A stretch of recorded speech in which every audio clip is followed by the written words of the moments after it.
Now, the greatest radio shows of all time. Suspense. The Shadow Node. Washington calling David Harding, counter-spy. Classic radio theater. The Great Gildersleeve. Fibber McGee and Molly. Dragnet. Gunsmoke. The Lone Ranger. Now, step back into a time machine with your host, Wyatt Cox. Good evening, friends of the Inner Sanctum. Crime and mystery on this Thursday edition of Classic Radio Theater with Wyatt Cox. Our podcast will start off with episodes of Gangbusters and Defense Attorney, the later starring Mercedes McCambridge. And then we'll have episodes of Dark Fantasy and the Hall of Fantasy. And then we'll wrap it all up with the premiere of The Bashful Bachelor and Lum and Abner. That's all coming up on this Sure Happy It's Thursday, 10th day of April, 100th day of the year, 265 days left. U.S. patent system established on this date in 1790. A day after his surrender to Union forces, Confederate General Robert E. Lee addressed his troops for the last time. The last photograph of Abraham Lincoln taken. The American Society for the Prevention of Cruelty to Animals founded in 1866 in New York City. The RMS Titanic left port in Southampton, England in 1912 for her first and last voyage. The Professional Golfers Association of America, the PGA, created on this date in 1916 in New York City. The Great Gatsby by F. Scott Fitzgerald, published on this date in 1925. The character Nick Carraway acts as the novel's narrator as he witnesses Jay Gatsby's courtship of Daisy Buchanan. So we beat on, boats against the current, borne back ceaselessly into the past. Portion of the audio book of The Great Gatsby, published on this date in 1925. The Civilian Conservation Corps, established on this date in 1933, a part of the New Deal. Henry Ford II, named Executive Vice President of Ford Motor Company on this date in 1944. And in 1963, the nuclear-powered submarine USS Thresher sank during deep diving tests off Cape Cod in a disaster that claimed 129 lives. Admiral George Anderson, Chief of Naval Operations, pretty much gave up hope the following day. In my professional judgment, the USS Thresher, which was missing as of yesterday, is probably lost. Admiral George Anderson on the sinking of the USS Thresher on this date in 1963. In 1970, Paul McCartney announced the Beatles had broken up. I always used to do sort of an interview a week almost for a newspaper or for something, just to keep my name in the headlines, because I don't know, you just go through a phase of wanting to be up there, in the limelight. Well, I'm going through a phase now where I don't want to be in the limelight. The breakup caused by legal and financial conflicts as well as those of artistic vision. In 1970, on this date, 48% of the Americans polled in the Gallup poll approved of President Nixon's Vietnam policy, 49% disapproved. In 1970, in an attempt to thaw relations with the U.S., the People's Republic of China hosted the U.S. table tennis team for a week-long visit, what would become known as ping-pong diplomacy. It was on this date in 1972 the U.S. and the Soviet Union joined some 70 nations in signing an agreement banning biological warfare. President Nixon hailed the accord. Instead of working to develop biological weapons, now may devote their entire energy toward working against the enemy of all mankind, disease. President Nixon on this date in 1972, I should say. On this date in 1978, Volkswagen became the first non-American auto manufacturer to build cars in the U.S., opening a plant in Pennsylvania. And it was on this date in 2006, hundreds of thousands protested H.R. 4437, the Sensenbrenner Bill, the Border Protection, Anti-Terrorism, and Illegal Immigration Control Act of 2005, in cities across the U.S. The bill passed the House, but not the Senate. That is the closest we've come to doing anything to crack down immigration in the past 70 years.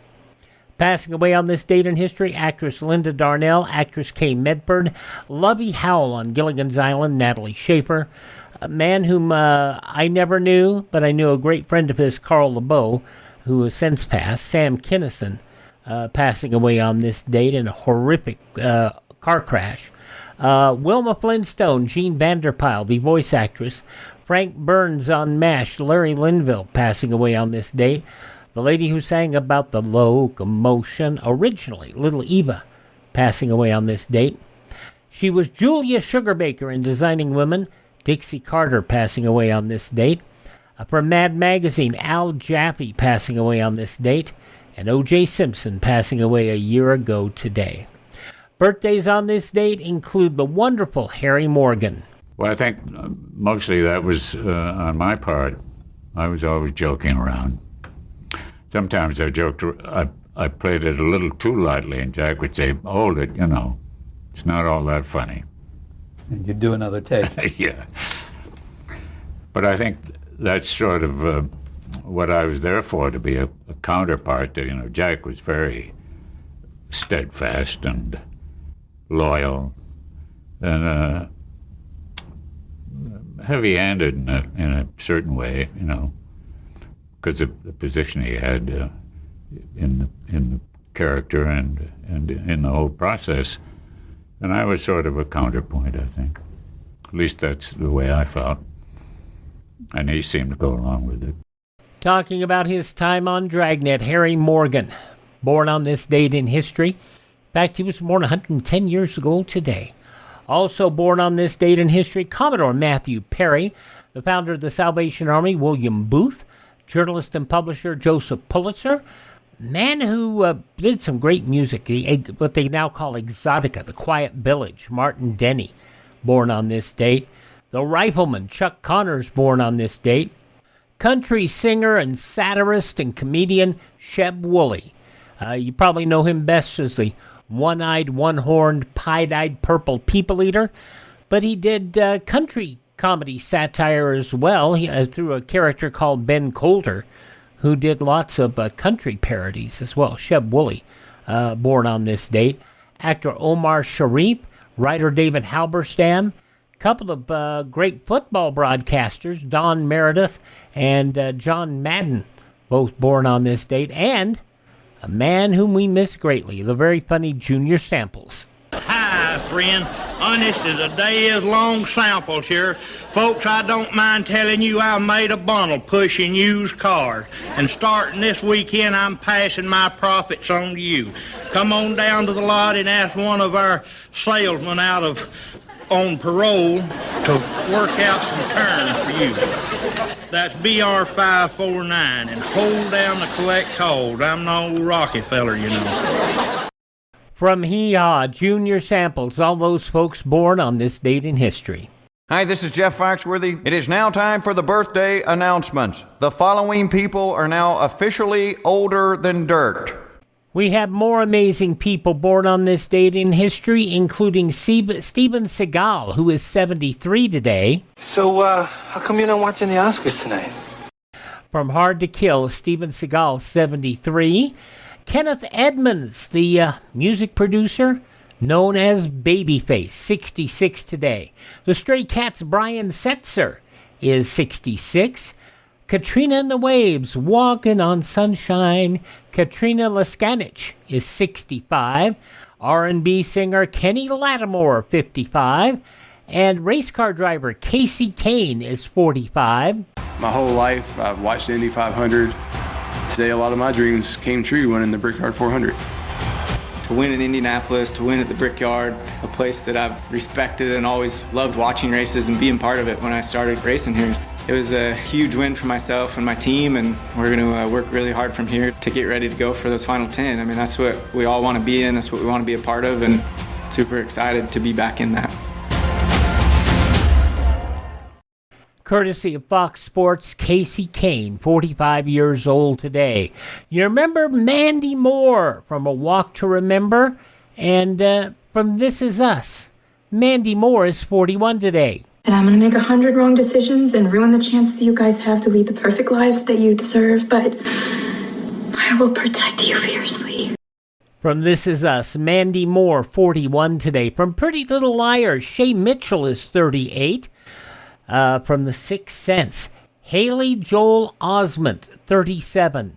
Tom Hanks, I was only 4 years old, and I was struck by, how prepared and how dedicated he was and how intense his focus was on set. And, I just got very lucky to work with actors and directors who were very generous with their time. Look, there you are. 25 years ago? Yeah. So I remember that very well. I just want to squeeze your cheek. That little playroom in there, they had a bunch of little toy foam balls, and in between scenes, Tom and I had a little cool. snowball fight. Yeah. From HBO's Silicon Valley, Haley Joel Osment talking about working on Forrest Gump at age 4, and now, later, he saw dead people. Haley Joel, courtesy of the Today Show, Haley Joel Osment, 37 today. Amanda Michala, we talked about her and her sister, Amanda and AJ. Amanda, also from the Goldbergs and Schooled, she's acting as well as singing with her sister. Amanda Michalka is 34 today. Rey in the Star Wars sequel trilogy. Daisy Ridley, 33 today. It's the motivator. Grab me a Harris wrench, check in there. How bad is it? If we want to live, not good. With John Boyega there, Daisy Ridley, 33 years old today, and actor Ian Nelson is 30. Those are just a few of the people celebrating the 10th day of April is their birthday, if this is your birthday.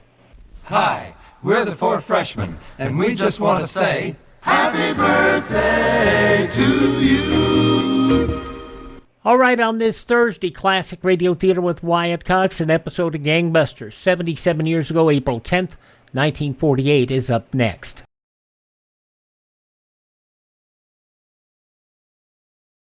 Daily, the broadcasts of Radio Free Europe and Radio Free Asia strike through the Iron Curtain, bringing the truth about the free world to the captive peoples behind it. Help send a message by giving to the 1952 Crusade for Freedom. Now we go back 77 years, April 10th, 1948, for an episode of Gangbusters in the case of the High School Hotshots. Now, Gangbusters, presented in cooperation with police and federal law enforcement departments throughout the United States. The only national program that brings you authentic police case histories.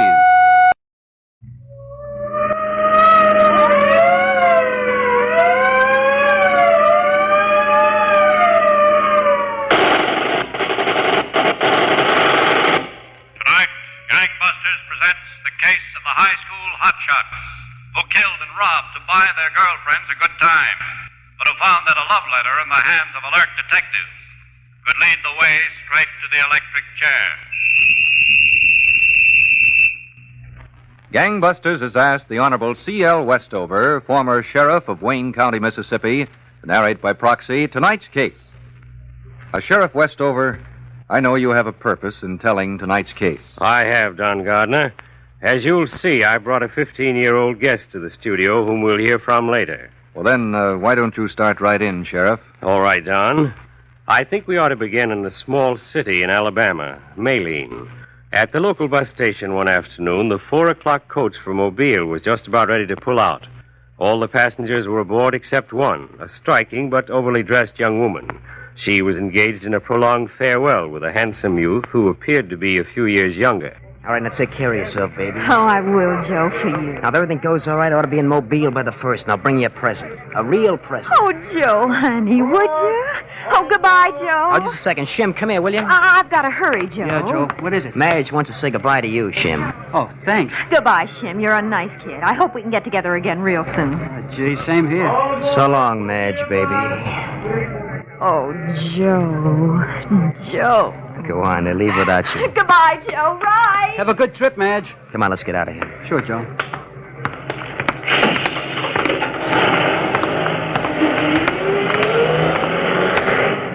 Well, there she goes, huh, Joe?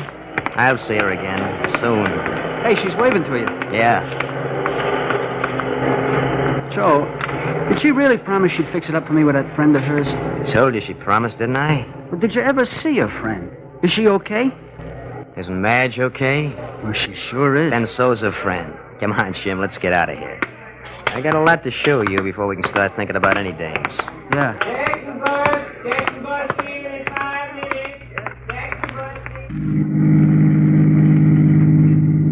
nervous, Jim? Sure I'm nervous. Weren't you the first time? Me, I never was nervous. Never in my life. First time was like the last and all of them in between. You go in, you stick a gun in a guy, you get the dough, that's all. But, Joe, suppose a guy puts up a fight. Suppose he does. What do you get your gun for? You mean? That's what I mean. Now, look, Jim, nobody that's got any sense is gonna argue with you. You got no worries. You just tell the filling station guy you want to use the phone. I hope it comes off all right. It will. There's nothing to it. We're really wasting our time with this filling station. Wasting time? Well, then let's skip it, huh? Skip it, nothing. The easiest one you can start with, the better off you are. All right, there we are. Like I said, I'm going to pull in. Look, Joe. What? Well, nothing. Now, just take your time. You'll be all right. I'll go out and do the talking. Yep. How many, young fellas? Fill her up, will you, friend? We got a lot of driving to do tonight. Right. Fill her up. Regular special. Special. Say, you got a phone in there? Sure. Help yourself. My partner inside will show you where it is. Go on, pal. Make your call. Okay. Come on. Slide out this side. Yeah. All right. If you say so.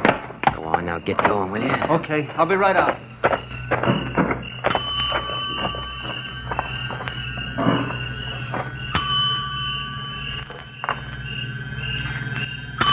How's the oil, young fella? Oil's okay. Nice car you got here. Whose is it? Your father's? Oh, it's my brother's. Well, that's so. Well, he's got a good one, all right. If I were getting, I'd get one of these. Yes, sir, young fella. Awful nice car. All right, don't move. Okay, young fella. Just keep filling that tank. Just keep filling till this gun's liable to go off. That's it. All right, it's enough gasoline. Screw on the cap. Yeah. Good. Now drop the hose right there. Go on, drop it. And give me that changer. What? Come on, give it here. It's better. Now the bills. Come on, the bills. Okay. That's it, thanks. Okay, I got it all. Well, take it easy. Get the car started. Hurry up, will you? All right, mister. Here's something to keep you quiet. Okay. Now, get moving. Yeah.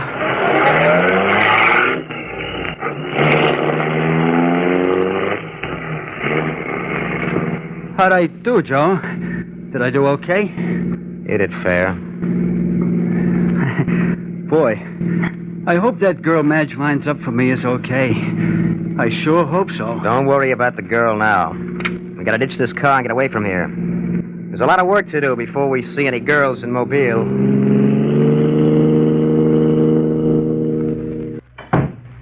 Hello, Shim. Where you been, Joe? I'm awful hungry. Looking over to town. Oh, by the way, if you want to get your suit pressed, there's a good tailor across the way. Just a block us up in the hotel here. No, it's all right. There's no sense in having anything pressed. Don't look like we're ever getting to Mobile. Come on, let's... Oh, say, I went by the post office. There was a letter for you. Well, come on, hand it over. What are you waiting for? It's on the dresser. Guy's got a letter. You didn't even tell him anything about it. I forgot. Ah, it's from Madge, all right. Hey, get a load of this perfume. Yeah, I got a load of it already. See if she says anything about that girl for me. Cheer up, will you, Shim? You'll have your girl. Well, I'd sure like to know when. Soon. It better be pretty soon. I'm getting awful tired taking dough off guys for nothing. Now, take it easy, Shim. We're going to get to Mobile a lot sooner than we figured. No kidding? No kidding. You know all those turpentine distilleries out in the woods? We saw something driving in, remember? What about them? Well, tomorrow is payday. And all the payrolls are delivered by one guy. Hey, a payroll's big stuff. You bet your life it's big. And we're going to get it. They tell me this guy just loves to pick up hitchhikers. Tomorrow he's going to have himself a couple of hitchhikers, us. But, Joe, if he carries a payroll, he's got a gun for sure. So we got 2 guns. Just let me handle it. Let me handle it. We'll be in Mobile by Sunday. Now, let's see what Madge has to say. Yes, sir, it's a mighty lonely job, driving around all day, all by myself. That's why I don't mind giving young chaps like you a lift. Got somebody to talk to. Somebody to talk to always helps. Yeah. Hey, you back there. You don't seem to like to do much talking. Oh, I do lots of talking. When I got something to talk about. Well, I reckon that's a good idea. Don't talk unless you got something to talk about. Look, boys, my first stop's about a mile or so down. Now, if you want to wait in the car while I run in the turpentine distillery a minute, why, I'll carry you further. I think your first stop's going to be right here. What do you mean? It means he's got a gun on you, mister. You better pull off the road right here. Oh, so that's the way it is. That's the way it is. Now get the car off the road and stop. Okay. Is this all right? Watch him. I'll show you. Oh, no, you don't. Oh, you hit him awful hard, Joe. Yeah, but he's going to get worse. All right, now, come on. Push him out this way. Look, Joe. Come on, push him, will you? Come on. Okay. Oh. Shut up, you. What are you doing, Joe? Come on. Into the ditch with him. Let's go. Okay. Push. Watch him. Watch him. Gee, Joe, I think he's hit pretty bad. Let's get out of here. Wait a minute. This guy'd recognize us any place. You think he would? He's dead. They'll never find out about us. We gotta plug him. Joe, you're kidding. Stand back there. Joe. Shut up. Now watch. Joe, put that gun away. Let's get out of here. Quiet. What'd you have to do it for? I did it. Let me tell you something. Don't you go getting cold feet. You're as guilty as me. You understand that, don't you? Honest, I don't know whether all this is worth... Hey, your car. It's all right. Turn off that crossroads down there. Come on, let's get out of here. Go on, get in. Get in. We'll ditch the car and then travel. We got a lot of dough to travel on now.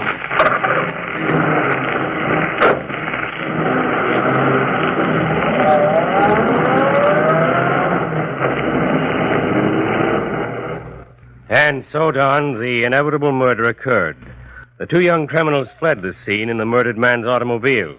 But they had no idea how quickly a shiny button and a parcel post package could tell investigating officers exactly what they wanted to know. Now, back to Gangbusters. You were telling us, Sheriff Westover, that the young criminals, Joe Lehman and Maurice Shimmick, had murdered payroll messenger Tom Boykin in Wayne County, Mississippi, then drove off in their victim's car with the loot. That's right, Don, but it wasn't long before the crime was discovered. It was obvious that the murder had been committed to obtain the payroll, and immediate investigation was started. As soon as I returned to my office from the scene of the crime, I phoned the police department at Meridian, Mississippi. There was a man there I knew might be of great help on the case, Detective Tom Harbour, one of the most famous homicide investigators in the South. And the car hasn't shown up anyplace, Sheriff? Not yet, Harbour, but I don't imagine they'll stay with it long. They'll be smart enough to know we've got alarms out all over. Well, looks as if we're after a bad pair, Sheriff. Is there anything to go on? Well, yes. Joe Henry, the game warden, happened to be passing by the scene. He saw the car parked there and these two boys walking toward it. Did he get a good look at the boys? No, not a very good look. The only thing he noticed was that one of them was tall, had on a bright blue sports coat, and it must have had brass buttons. That's so. Yes, you see, the buttons were reflecting in the sun as the game warden drove past the crossroads. They must have been brass or silver or some such metal. Well, that's interesting. I was wondering, Harbour, do you reckon if I spoke to your chief over there, you could get assigned to help us out for a while on this case? Tell you what I'll do, Sheriff. I'll speak to Chief myself. I'm sure it'll be okay. If it is, I'll drive right over and get to work with you.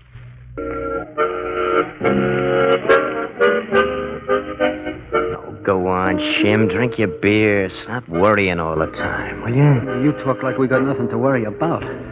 After all, we killed the guy. For crying out loud, keep it down. Okay. Gee, I didn't want this kind of trouble. All I wanted was a girl and some fun. You got no trouble. That was in Mississippi. We're in Georgia. It's like another world. Maybe. But you still should have done like I said. You should have thrown a gun in a river someplace instead of sending it to her. And I'd need that gun again soon. Gee, it don't seem safe to me. We should have buried it with that payroll money. Hey. What's the matter with you, Joe? Let go, will you? Let you go. hitting Madge can't be trusted. No, let go. Please. I wasn't hinting nothing. All right, then. Remember this. Maybe I pulled the trigger. But you can get just as much as me, just as much. If I pick us up, keep your mouth shut and we'll be okay. Well, Sheriff, I think I've rounded up a pretty good description of those boys from people who saw them around town. We'll need a pretty good one, Harbour. We've located the car. Oh? Yes, back in the woods near McLean. Not a good print on it anyplace, though. Nothing. Well, didn't expect to pick them up in the car. That was too much to hope for. Yes, I know it was, but you still hope anyway. Now, what about those descriptions, Harbour? You know, Sheriff, the only thing we had to go on was a bright blue sport coat with brass or silver buttons. The one the game warden saw on the fella getting into Tom Boykin's car. And that's not much. Well, I figured maybe the boy wearing that jacket brought it in for cleaning or something. And he did? Yes. The third tailor shop I visited. Mm-hmm. A young fellow was in, had a jacket just like that pressed. Well. I got a pretty good description of him. Taylor remembered him perfectly. He asked about a good place to eat in town. Taylor recommended Mrs. Hudson's, and the two of them ate there that night. Good work, Harbour. And Mrs. Hudson gave me a pretty good idea what the other one looks like. Well, that's fine, Harbour, fine. But one thing has been bothering me. You know, there is an awful good chance these might not be the two boys who killed Boykin. I know it. After all, the game warden saw them from a distance and only for a moment. Well, they're the most likely suspects. So, suppose we get out descriptions of these two to every law enforcement agency in the South. Maybe someone can put his hands on them for us.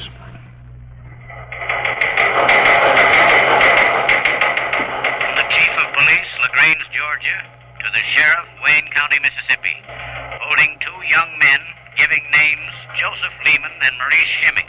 Answer description, wanted circular reaching here. Both admit presence in Waynesboro, approximate date, but deny any part of murder. No evidence to contrary. Advised. From Sheriff, Wayne County, Mississippi, to Chief of Police, LaGrange, Georgia, all suspects leaving immediately for your city.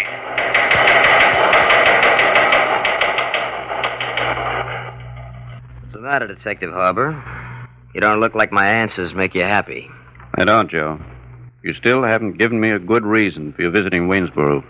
Particularly visiting Waynesboro on the day Tom Boykin was held up and murdered. Look, you keep bringing that up. I keep telling you we had nothing to do with it. Then why were you in Waynesboro? We were traveling all over. We just happened to be there. You can ask Shim. Well, thanks for the suggestion, but the sheriff's in there asking him now. Listen, since when is it a crime to visit someplace? Well, visiting isn't any crime. Come on with me. Where? In the... Oh. You're sure this is your sport jacket? Of course I'm sure. You're positive you didn't steal it from anyone? I bought it. I bought it at the famous in Maylene, Alabama. I can prove it.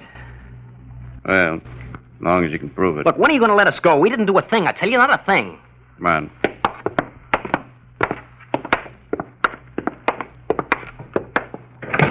I won't do you any good to lie, son. I'm not lying. We didn't kill anybody, Sheriff. We didn't do a thing wrong. Hello, Shim. Don't let these policemen scare you. I'm not scared, Joe. Why should I be scared? I didn't do anything. That's the way. And neither of you have to be frightened. Now, look, we know you got a job to do, Sheriff. Yeah, no hard feelings. That's the right attitude, boys. But when do we get out? That's a question. What do you mean it's a question? You got no right to hold us if we're innocent. Well, we could start extradition proceedings, take you back to Mississippi. Well, why don't you? We will if we have to. What do you mean, if you have to? Exactly this, boys. If you'll agree to come back to Waynesboro with us, we promise not to put you in jail until we get this thing cleared up. Why should we? Well, you were interested in seeing this thing straightened out, aren't you? Well, look, it's your job to straighten it out, not mine. We didn't kill anybody. We won't go back with you. Why should we? What do you mean you won't put us in jail? Where will you put us? We'll get you a room at the hotel with a deputy to keep you company. Company? Huh. But, on the other hand, we can start extradition proceedings right away, and chances are we'll get you anyway. In that case, it'll have to be jail. You mean that about the hotel? Yes. All right, we'll go back with you. Joe. Why not? They'll put us up in a hotel. Gee, I don't know. Why should we take the chance of laying out in jail? We can live like kings in a hotel. The week of 10 days will be out. We didn't do nothing. Okay, Joe. If you think it's best. All right, Mr. Harbour. We'd like to see that you get this thing cleared up. We'll go back with you. That is, if you give me your word about the hotel. Sheriff? You have my word. You two can stay at the hotel. We won't put anybody in jail until we're positive who the murderers are. Now back to Gangbusters. Yes? Good evening. What is it? You're Madge Thomas? That's right. My name's Tom Harbour. I'm with Meridian, Mississippi Police Department. Meridian, Mississippi. Yes. I came all the way to Mobile to see you. May I come in? Okay, if you want. Thanks. What did you want to see me about? I believe you're acquainted with a young man named Joe Lehman. Joe Lehman? Well, no, I don't think so. You're the only Madge Thomas at this address? As far as I know. And this is your handwriting? Well, Is it or isn't it? yes, it is. It's quite a torrid love letter you wrote to Joe Lehman, a young man you don't even know. All right, I know him. I know lots of men. His name just slipped my mind for a minute. I can imagine. Joe wouldn't like to hear that. Sure, he thinks a lot of you. You know, he thinks so much of you, he had that letter sewn in the lining of his jacket just to keep it close. I can't help what he thinks of me. I barely know him. He's just a kid. What's that in there? Kitchen? Yes, it's the kitchen. What do you want with me? The letter said your last received, darling, and the package came a few days later. What package? Say, what's this all about, anyway? I'll tell you what it's all about. You're Joe and another young fellow suspected of committing murder. Murder? Yes, and robbery. I want to see what was in that package he sent you. It wasn't anything, only a present. He sends me presents all the time. All the time. That may be so, but if what I think is in that package, you can be held as an accessory after the fact. Me? That's who I'm talking about. You can go to the penitentiary. Oh, no. And there's no beauty parlors, no silk stockings, and no men. Look, it was a gun in the package. I didn't know what it was for. Where is it? He just said keep it. Where's the gun? It's right over here. Right here. Get it. There it is in the drawer. I haven't touched it since it came. I didn't know what it was for, honest. Well, that's to be determined. I'll cooperate. I'll do anything. All right, you can start cooperating right now. There's a train back in an hour. We'll be on it. For crying out loud, Shim, will you light someplace? Oh, okay. Back and forth. Will you be like me? Relax. You got a few days in the hotel. The county's paying the bills. Take it easy. Enjoy it. What do you think they're finding out? What do you suppose? Shut up, will you? How many times do I have to tell you they might have the joint wired? Oh, who cares? Where's your guts? They haven't got a thing on us. Can't hold us much longer. They gotta let us go. When they take that deputy away from the door, I'll believe it. Until then, no. Just stick it out. All right, now quiet. Come in. Hello, boys. Hello, Mr. Harbour. Sheriff? Well, the sheriff and I have some news for you. No kidding. That's right. Oh, you see, Shim, I told you everything would be all right. They're not going to hold us in the hotel anymore, are you? Is that right? That's right.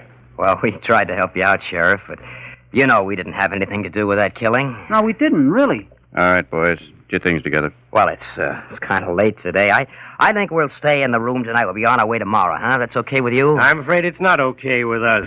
We're moving you over to the county jail. The county jail? Hey, what's the matter? What happened? We located your girlfriend, Madge, and we located the murder gun. Oh, no. Shut up, Shim. It's a stall. You didn't locate a thing. You're trying to trick us. No trick. We got Madge at the sheriff's office. You can see your gun with your own eyes. You can see how a bullet taken from it compares with the bullets taken from Tom Boykin's body. Now get your things together and make it snappy. You're changing accommodations. Well, that, Don, was how the case was finally closed.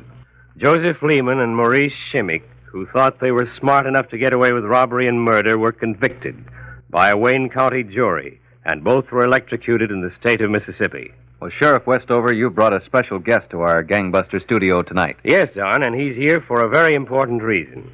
He's 15-year-old Edward Michel, specially sent to our Gangbusters program tonight as the representative of the Madison Square Boys Club of New York. Meet Don Gardner, Eddie. Hello, Mr. Gardner. Well, hello, Eddie. I understand that you, speaking for the Madison Square Boys Club, which is a member of the Boys Club of America, have something very important to tell our Gangbusters listeners. So go right ahead, Eddie. Thanks, Mr. Gardner. We fellows of the Madison Square Boys Club like gangbusters. We know what gangbusters shows is the truth. Crime is wrong. No matter how smart they think they are, criminals always get caught. Most American fellows are law-abiding and straight. And if those two fellows we heard about tonight had been members of a boys' club, chances are they would have been all right, too.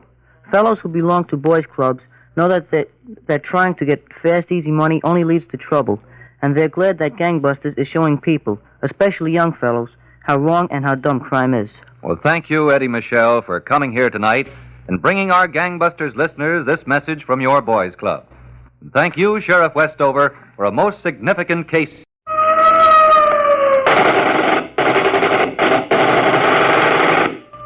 Tonight's case was dramatized by Stanley Niss and directed by William Sweets, with Bob Reddick and Alan Stevenson in leading roles. Don Gardner speaking. Gangbusters is a Phillips H. Lord production. 77 years ago, April 10th, 1948, Gangbusters here on Classic Radio Theater with Wyatt Cox. Mercedes McCambridge as defense attorney is up next.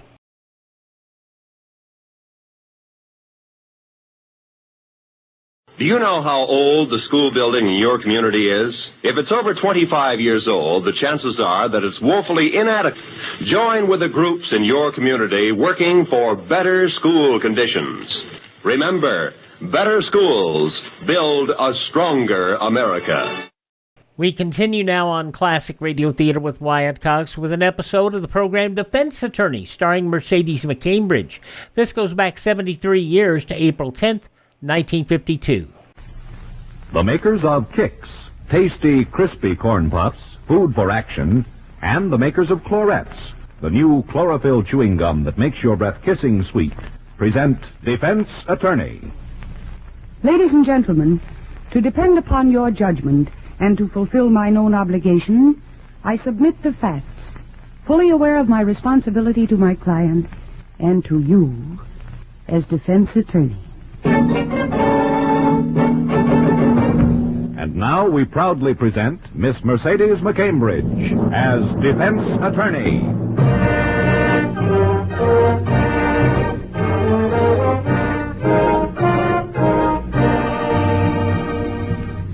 When Martha Ellis Bryant chose law as a career, she accepted the challenge of defending the defenseless.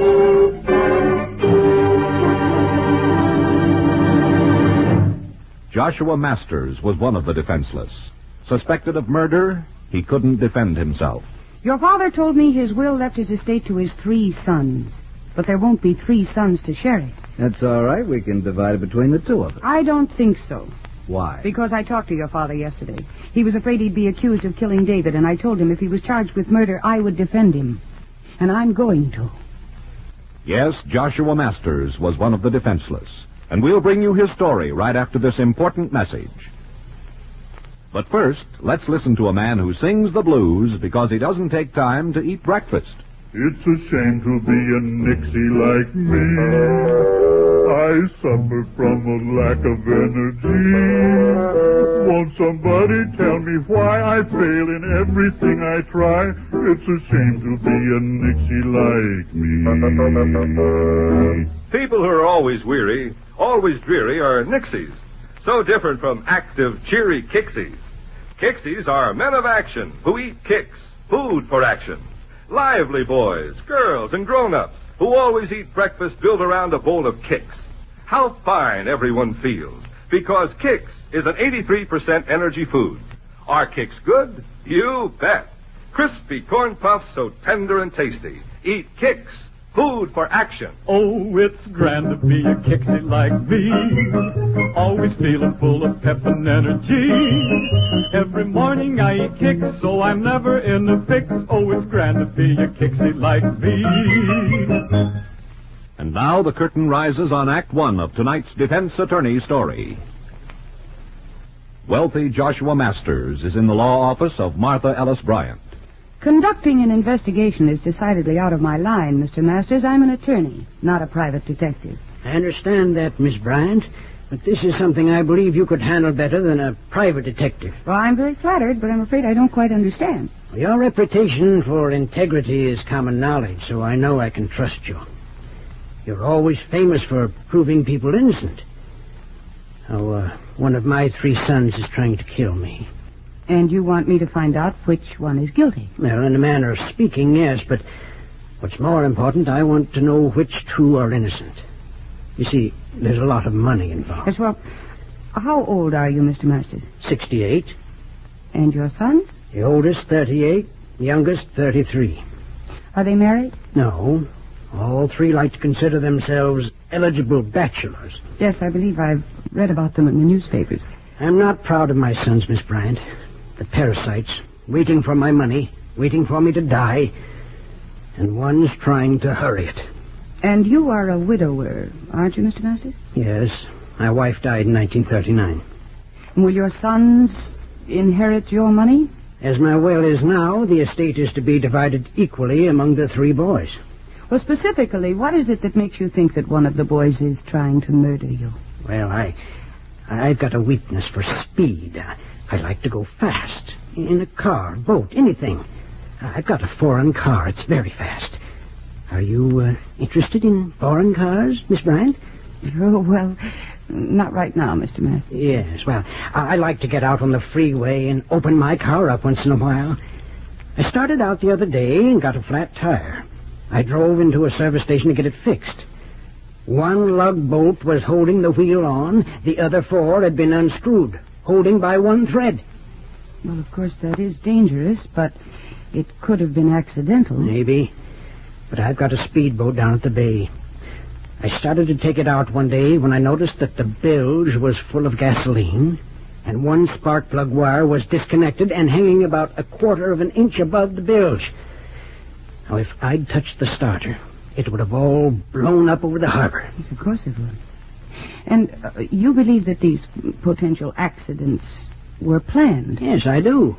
There are other things, little things, but they all add up. Well, you know, my sons. And you think that one of your sons is responsible for these occurrences? Yes, there isn't anyone else. No, that isn't what I mean. I mean, has it ever entered your mind that maybe more than one of your sons is involved? Oh, I see. Oh, no, I never thought of that. Well, I hope it isn't true. Oh, well, maybe it isn't true about any of them, Mr. Masters. It's true, Miss Bryant. David, Ralph, or Gordon, any one of them is capable of killing me for my money. Tell me, do you support them? Yes, but I don't give them as much money as they think I should. I believe that wealth carries a responsibility, Miss Bryant. A responsibility to use it wisely. They just want to use it. Mm-hmm. Now, Mr. Masters, there may be cause for your suspicions, all right? But I'm not going to hazard an opinion, nor am I going to attempt an investigation. Oh, I see. However, there is a private detective I can heartily recommend to you. His name is Ted Ruby, and he's in the Hartley building. I've used him on several occasions myself, and I know that he's very reliable and that he's well qualified for this sort of thing. And I advise you to go to see him. You can tell him that Martha Ellis Bryant sent you.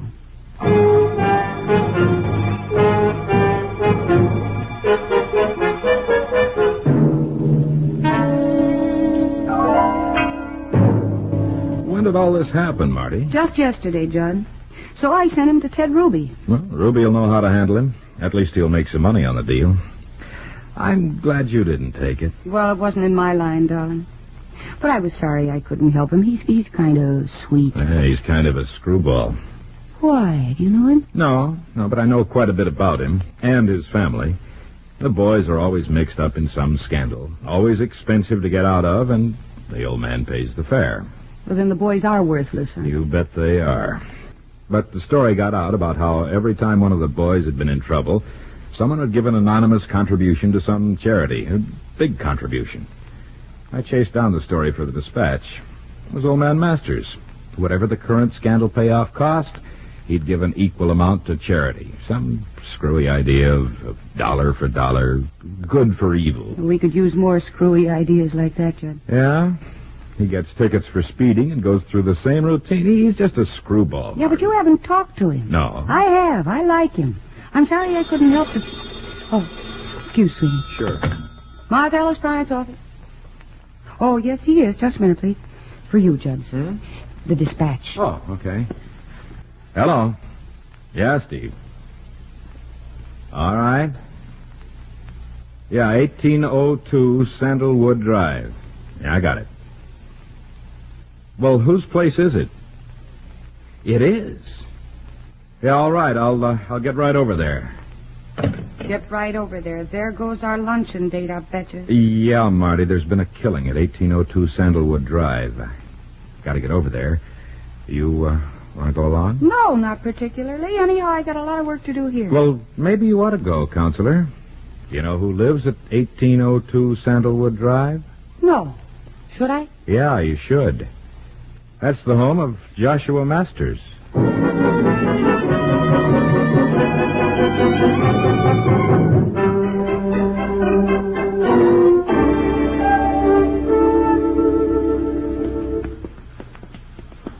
This is a real beautiful home.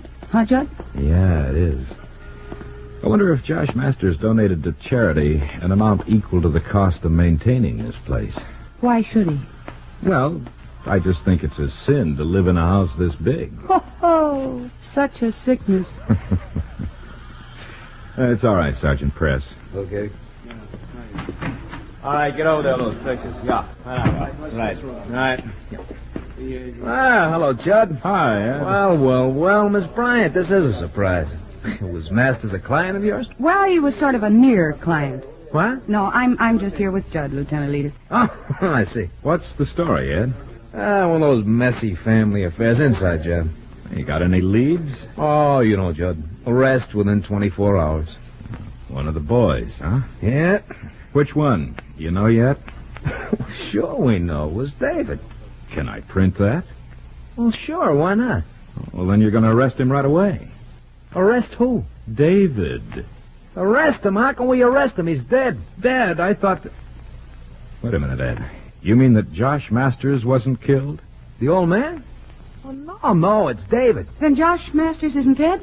Well, no. Should he be? Well, according to percentage, yeah. What? Oh, nothing. You take it, Judd. It's your story. Well, what happened, Ed? Well, about all I'm sure of right now is that when Gordon Masters came into the library this morning, he found his brother David lying on the floor, dead. He'd been shot sometime last night with a .44 caliber gun. You've found the weapon? No.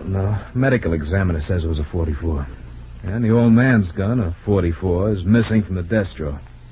He says he can't account for it. What do you think about it, Ed? Well, like I said, we expect an arrest within 24 hours. Do you know who it'll be? Oh, come on. You know I can't answer that, Judd. All right. Unofficially, Ed, not for publication. Well, I think that Josh Masters knows where that gun is. Has he got a motive? Well, he had a quarrel with David Masters yesterday. That could be a motive. The only fly in that ointment is the fact that he was always quarreling with one or the other of the boys. Yeah, so I've heard. Where's Josh Masters now? He's in the library. At least he was just a minute or so before you come in. Wonder if he'd care to make a statement to the press. I don't know. You can ask him. He's a free citizen, so far. Thanks, Ed. I think I will. Yeah. Look around if you want to, Judd. I got work to do. See you later. Bye, Martha. See you, Ed. Well, what do you think of this development, Marty? Darling, Joshua Masters isn't the kind of person who kills anybody. He's just Well, nice. Miss Bryant, I'm surprised to see you here. I was going to come down to your office. Good morning, Mr. Masters. I came with Mr. Barnes. He's a friend. Judd, this is Mr. Masters. Glad to meet you, Mr. Masters. I'm so very sorry about your son, Mr. Masters. Well, thank you. I'm sorry I can't feel more grief than I do. My sons have been a great disappointment to me, Miss Bryant. Well, do you have any idea who may be responsible for this thing? No, I haven't. I wish I knew. That Detective Leadus, he suspects me. Did he say that to you? No, he didn't need to. I know. Miss Bryant, if he should charge me with this, I'd like to have you as my attorney. Oh, well, it's a little early, Mr. Masters. However, if you are charged with the murder, and if I believe that you're innocent, I'll defend you.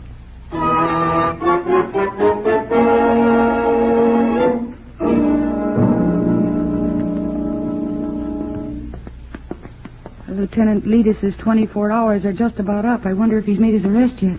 If he has, Josh Masters is here in the jail, and you've got a client. Yeah. Hello, Lieutenant. Well, good morning, Martha. Judd. Hello, Ed. Anything new in the Masters case? Yeah, we found the gun. Hey, when? Oh, about 10 minutes ago. Well, who had it? Josh Masters had it. Are you sure, Lieutenant? Yeah. It was lying beside him. It was what? Yeah. Josh Masters committed suicide with it at 8 o'clock this morning.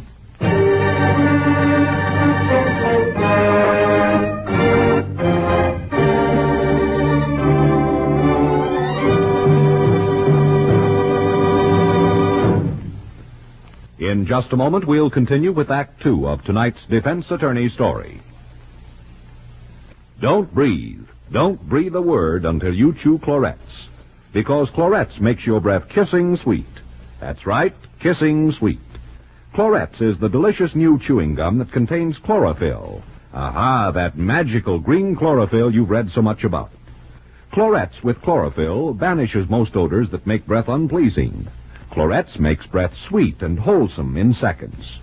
Chew Clorettes and your breath becomes kissing sweet, even after eating onions or garlicky salads, even after heavy smoking or telltale beverages.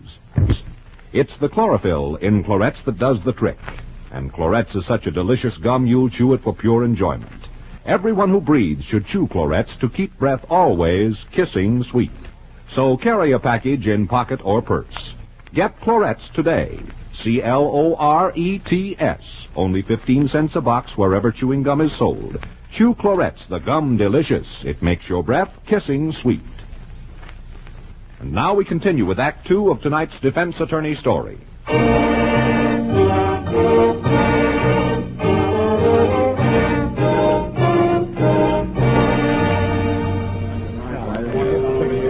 Mr. Masters didn't think they were accidents, Lieutenant. He was afraid one of the boys was trying to murder him. He wanted me to help him find out which one it was. Well, things sound more like accidents than plans as far as I'm concerned. Yeah, me too, Marty. Old people are always figuring that someone is trying to get them out of the way. Joshua Masters was not suffering from a persecution complex, if that's what you mean. That's what I mean. Not only that, I couldn't get one direct answer from him yesterday. You didn't catch him in a lie. No, but I didn't catch him in the truth either. Lieutenant, please remember he didn't know where his gun was. He might have thought one of the boys had it. Maybe he was unwilling to incriminate any of them. He said he didn't know where the gun was, Marty. Look, Martha, I like it this way. Joshua Masters thought one of his sons was trying to get him out of the way. For some reason, he figured it was David, and he jumps him about it. They argue, and Josh shoots him. Then, in remorse over having killed his son, he takes the gun and kills himself. Now, is that logic? Makes sense to me. If you didn't know Joshua Masters. Oh, come on. You didn't know him till 2 days ago. That's right. I talked to him for 15 minutes, and I got to know him real well, Lieutenant. Oh, Martha, how could you? All right. Will you grant that I am at least a fair judge of character? Well, you always have been, so far. Joshua Masters might have committed suicide, but he never would have committed murder. Oh, look, Martha, it was his gun. We couldn't find it yesterday. This morning it's lying beside him. His fingerprints on the handle, the presence of powder burns on his head, and the angle of the bullet's path all point to his suicide. With the same gun that killed David. That's strong evidence, Marty. I know all that, darling, but it's too perfect. And now your story about those so-called attempts on his life gives a motive for murder and suicide by Joshua Masters. Wait a minute, Lieutenant. Have you found out anything about his will, about his insurance policies and things like that? What about who inherits the money? Well, no, not yet. But that's standard procedure, Martha. I'm going to question the 2 boys about it now. Ed, that isn't going to make any difference in the story, is it? I want to call the dispatch. I don't think we'll find out anything new. Chances are the boys will inherit everything. Well, they should.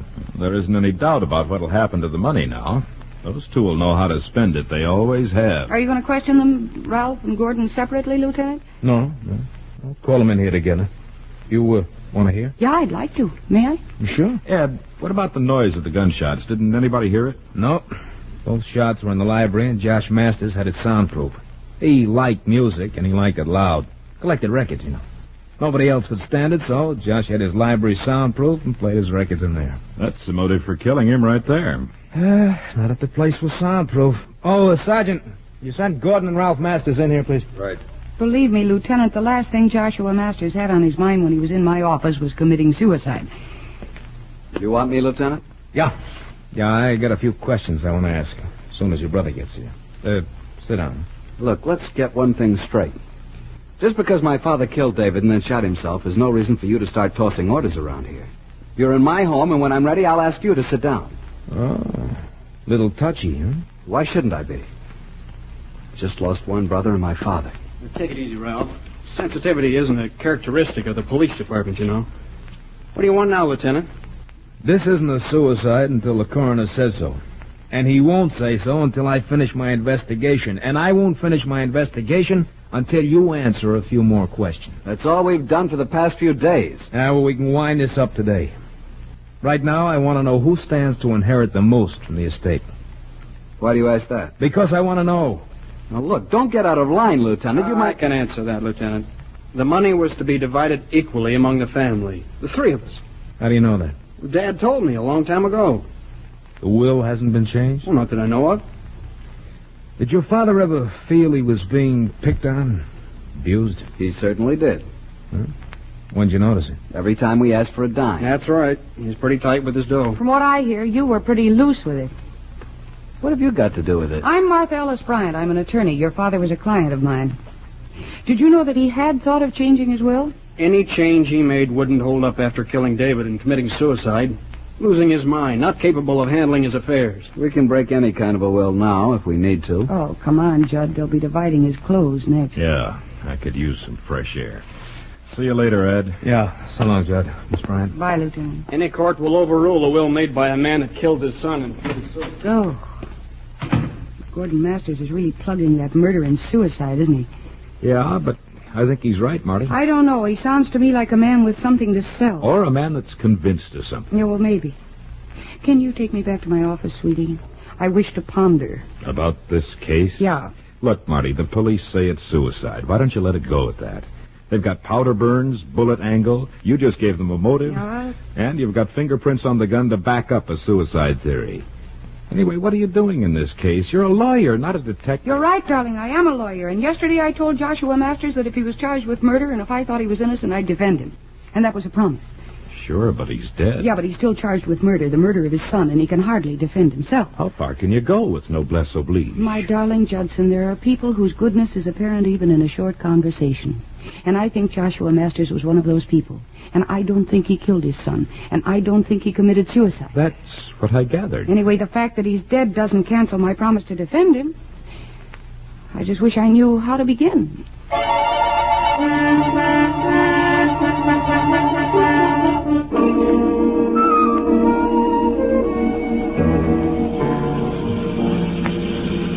And neither one of those fine, upstanding boys was concerned beyond the question of who inherited the money. Their father lying in the next room dead. And they're planning on how to break his will. Yes, Marty, but that still doesn't make either one of them a murderer. Either one of them could have killed David to get a bigger share of the estate and then killed Joshua to get the money sooner. It's a good theory, Marty, but the police have a better one with evidence to back it up. Joshua Masters' fingerprints on the handle of that gun. Somebody could have put his hand around that gun after he was dead. All you've got to do is prove that, and the rest of your theory will hold up. Yeah, well, there must be some way to prove it. I never heard of a way, short of a confession. A little late for that.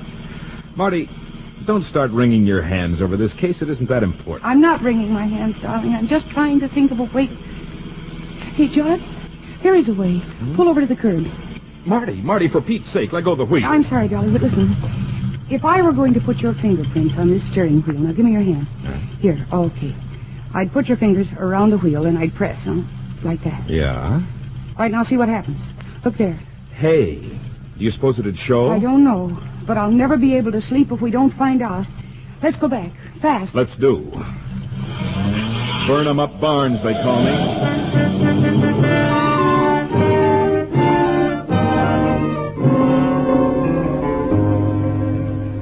Well, it's sure going to start something new in the checking of suicides, Martha. I just wouldn't have thought of it, but there they are, and they match. Pretty obvious that Joshua Masters did not commit suicide, isn't it, Lieutenant? Yeah, no doubt about it. You know, we came pretty close to making a bad mistake. If you and Judd had been 2 minutes later getting here, it would have been too late. Why, was it that close? Well, the coroner and I were agreed on murder and suicide. We were ready to turn the body over to an undertaker. Gee. Well, I'll get the sergeant and bring Masters in here. Just a minute, Lieutenant. Suppose they were both in this thing together. Yeah, that's something to think about, Ed. It could be. Yeah, I guess it could. You got any suggestions, Martha? Uh-huh. Why don't we get them both in? Then we can watch their reaction, maybe find out more than we know. That's the way to do it, Ed. And the star reporter of the Dispatch will be in on the arrest. Yeah, I think you're right, Martha. Have the sergeant bring him in. Sergeant! Yes, sir. Have Gordon and Ralph Masters come in here, will you? Right. Look, Martha, you want to handle this? It's your play, you know. I can be watching for trouble. There could be trouble, too. Sure. He's killed twice. All right, I'll talk to him. Say, how much more of this pointless questioning do we have to put up with? Maybe they've decided it was suicide. Have you, Lieutenant? Not yet. Miss Bryant here has something to say. What's an attorney got to do with this? Is this something to do with the old man's will? Yes, in a way. That is, it will certainly affect the terms of the will. What do you mean? Well, your father's will left everything to his 3 sons, but there won't be 3 sons to share it. Well, that's all right. We can divide it between Ralph and me. No, I don't think so. What? I talked to your father 2 days ago, and he told me that he suspected one of his sons of trying to kill him. He did? Yes. Well, that was probably why he killed David. He found out that he was the one. Is that what you think, Ralph? Well, what else is there to think? Well, there are other things. I talked to your father again yesterday. He was afraid he'd be accused of killing David, and I told him that if he was charged with the murder, I would defend him. What's this got to do with us? He has been charged with the murder. He has been charged with killing David and committing suicide, and I am defending him. Because he didn't kill David and he didn't commit suicide, your father was murdered. Who says he was murdered? I say he was murdered. You can't prove that he was. His fingerprints are on that gun handle. Yes, they are. And you, Ralph Masters, put them there. You can't prove that either. Oh, yes, I can. When you pressed your father's hand around that gun to leave his fingerprints on it, you left your own. My fingerprints aren't on that gun. That's right, Ralph. They're not on the gun, but they are on your father's hands. What? On his fingernails. You lie. No, Ralph. She isn't lying. We checked them. Is that true, Lieutenant? Yeah, real true. Ralph, you killed David and Dad. Yeah. Yeah, I killed him, and you would have too if you'd had enough nerve. Now, don't move anybody. I got him, Marty. He's got a gun. Right. I said, don't anybody move. I'm leaving. I'm getting out of here. And I'll kill anybody that tries to stop me. I think I'll kill you anyway, Martha Bryant, if it hadn't been for you. What about the sergeant behind you, Masters? What? I got him. Jim. Good shooting, Ed. Oh, thanks for turning him, Judd. Lieutenant, is he dead? Yeah. Yeah, he's dead. First David and then Dad. Now Ralph.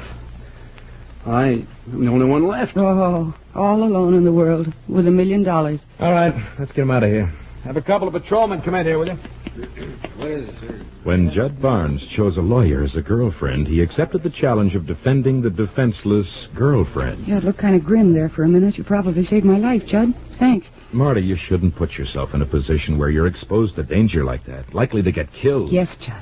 Your business is defending, not apprehending. Yeah, I guess it isn't very nice to put your friends in a position where they have to rescue you all Well, the it time. isn't that. I was glad to do it, and I know Lita's was, too. No, I was kind of foolish. I shouldn't have done it. No, it wasn't foolish. Yes, it was. I didn't owe Joshua Masters anything. Yes, you did. A promise made is a debt unpaid. I know, but after all, If you didn't do things like that, you wouldn't be my Marty.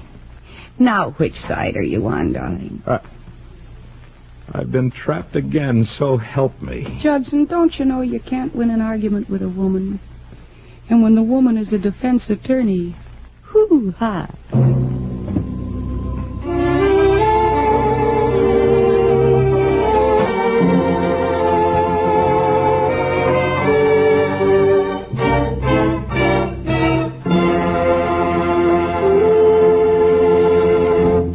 You have just heard Defense Attorney, starring Mercedes McCambridge, with Howard Culver as Judd. Tonight you heard Tony Barrett as Ed Leadus, Dallas McKinnon as Josh and Gordon Masters, and Harry Bartell as Ralph Masters. Music was composed and conducted by Rex Corey.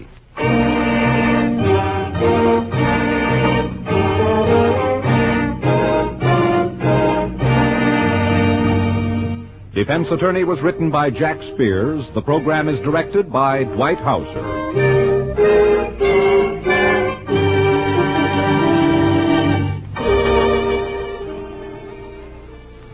Ladies and gentlemen, we are happy to turn over the last few minutes of this program to Miss Betty Mills of the Radio TV Mirror magazine.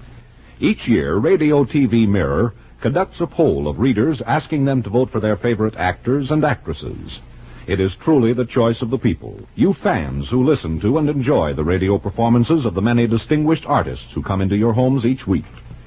Any award is an important honor, but we feel that the awards of Radio TV Mirror, determined by the votes of the listeners themselves, is a very special honor. Here now to make the presentation of this year's award, Miss Betty Mills. Betty? Thank you, Orville. We are extremely happy to have the opportunity to tell you on this program that in the annual awards poll conducted by Radio TV Mirror magazine, American radio listeners have chosen as their favorite dramatic actress Miss Mercedes McCambridge. Thank you, Betty Mills. Thank you very much indeed. Mercedes, has most of your recent radio work been as Martha Bryant, defense attorney? Yes, Betty, it has, and I love doing the show. Then I suppose we could assume that the decision of the radio listeners naming you their favorite dramatic actress this year would be due to your work on defense attorney. I'm afraid it's the work of many people, Betty. It's Dwight Hauser and Howard Culver and Tony Barrett and all the ABC crowd. And I want to thank them, and through you, the editors of Radio TV Mirror, and particularly all of the people who voted for me. Thank you. The management of ABC, the cast and crew of Defense Attorney, would like to join Radio TV Mirror in congratulations to a fine actress for a fine job. Congratulations, Mercy, and incidentally, it certainly is a lot of fun, as all the cast will say, to work with Miss McCambridge. Incidentally, there's a delightful story on Mercedes McCambridge in the current issue of Radio TV Mirror. I suggest that you get it and read it. Next week, another exciting adventure with Mercedes McCambridge, Defense Attorney. Be sure to listen. Defense Attorney is presented by the makers of Kix, tasty, crispy corn puffs, food for action, and by Clorettes, the new chlorophyll chewing gum that makes breath kissing sweet. This is Mercedes McCambridge reminding you to stay tuned to your ABC station for that entertaining program, The Original Amateur Hour, emceed by that great showman and grand person, Ted Mack. This program came to you from Hollywood. America is sold on the American Broadcasting Company. Orson Welles called Mercedes McCambridge the world's greatest living actress. Defense Attorney ran on ABC from July of 1951 to December of 1952, and we'll find some more, because Mercedes McCambridge, wonderful, wonderful actress. April 10th, 1952, Defense Attorney here on Classic Radio Theater with Wyatt Cox. On our Friday program, we'll have The Mysterious Traveler, Beyond Tomorrow, Everything for the Boys, a great, great show, The Lives of Harry Lime, and The Adventures of Jungle Jim. On Saturday's program, we'll have a full hour of Screen Director's Playhouse, Hired Wife, also Jack Benny, George and Gracie, and Fibber and Molly. And then on Sunday, we will have Suspense, The Marvelous Baristro, starring Orson Welles, the Radio Guild Theater. We'll also have Freedom USA, starring Tyrone Power, and the CBS Radio Workshop. And we will have more from Lum and Abner. That's all coming up here on Classic Radio Theater with Wyatt Cox this weekend. And we'll get to more great stuff next week. Up next, though, we head to Oklahoma City for an episode of Dark Fantasy.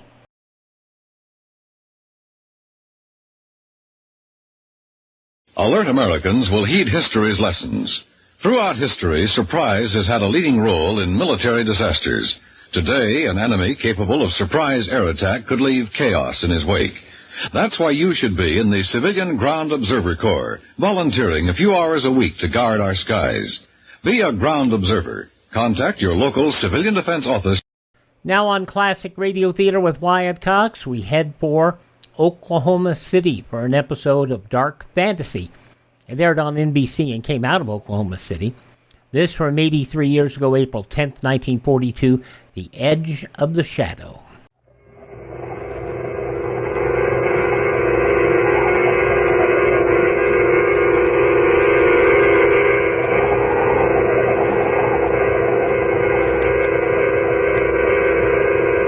Dark Fantasy.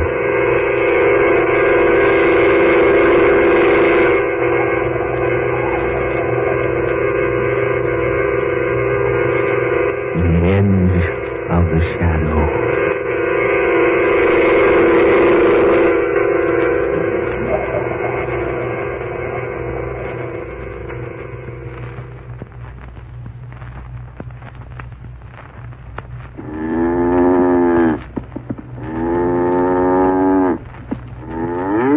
Okay, Mr. Fuller, cow's bedded down for the night. Yeah.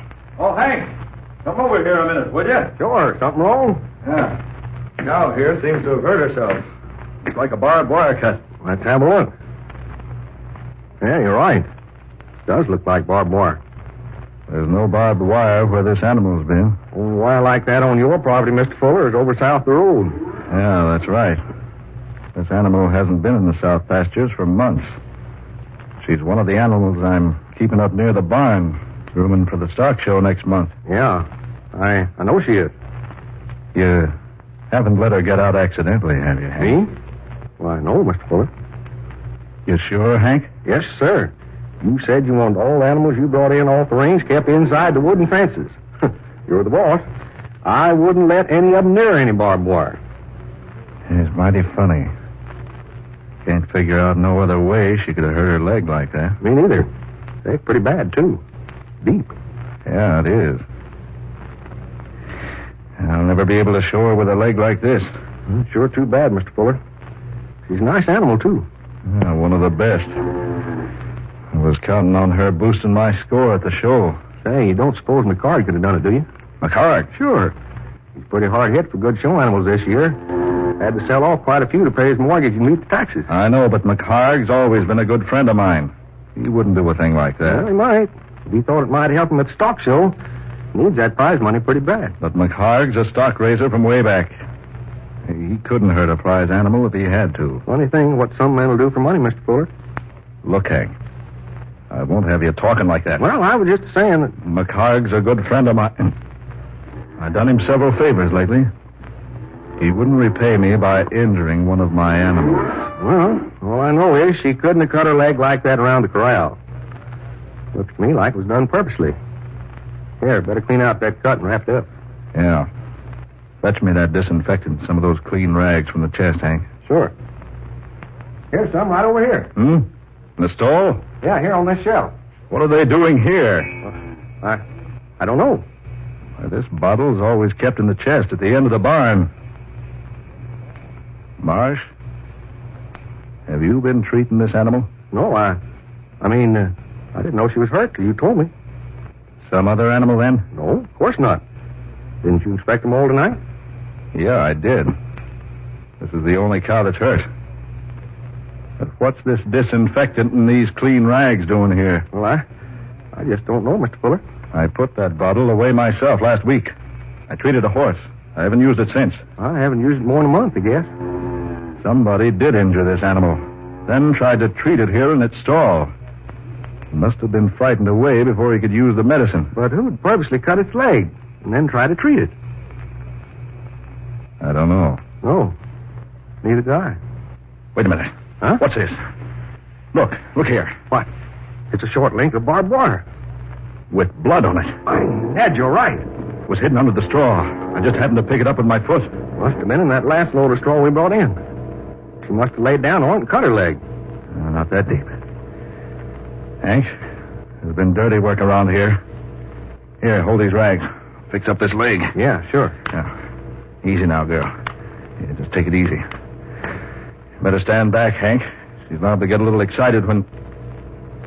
Hank. What's the idea? Don't move, Mr. Fuller. That gun. Put it away, Hank. Not on your life. Lucky for me, your foot didn't kick it up from the straw, too. You did this. I don't deny it. Yes, I injured the animal. I hid the barbed wire beneath the straw in this gun, too, to make it handy. Hank. And I put the disinfectant here in the stall, so you'd work on the cut. And I'd have you right here where I want you. Hank, why? Why? Why? You mean you don't know? I certainly don't. Because you won't give Martha what she wants. Martha? Your wife, Mrs. Fuller. Won't give her what she wants. Divorce. Divorce? Now, stop your pretending. Why, she's never asked me for a divorce. She has a dozen times. What makes you think so? She told me. Told you? I told you to stop pretending. You know she wants to marry me. What? Don't act so amazed. I am amazed. I'm glad to know about this. You've known about it for a long time. But I assure you that I haven't. No good acting that way, Mr. Fuller. You've had a lot of fun, haven't you? Letting me go on like this, working for you for peanuts, calling you mister, doing all your dirty work around the farm. You've been well paid. I've never asked you to do anything that I wouldn't do myself. Well, I'm putting an end to all of it right now. Hank, give me that gun. Not on your life. You can't shoot me in cold blood. They'll get you. Not me. They'll never know. When they find me with a bullet in me, Hank... They'll never find a bullet in you. They'll never bother to look for one. Don't you remember this cow? Take a good look at her. You remember last fall when McCard's shotgun accidentally went off near her? How she almost trampled him to death? Hank, no. One shot, fella, through your heart.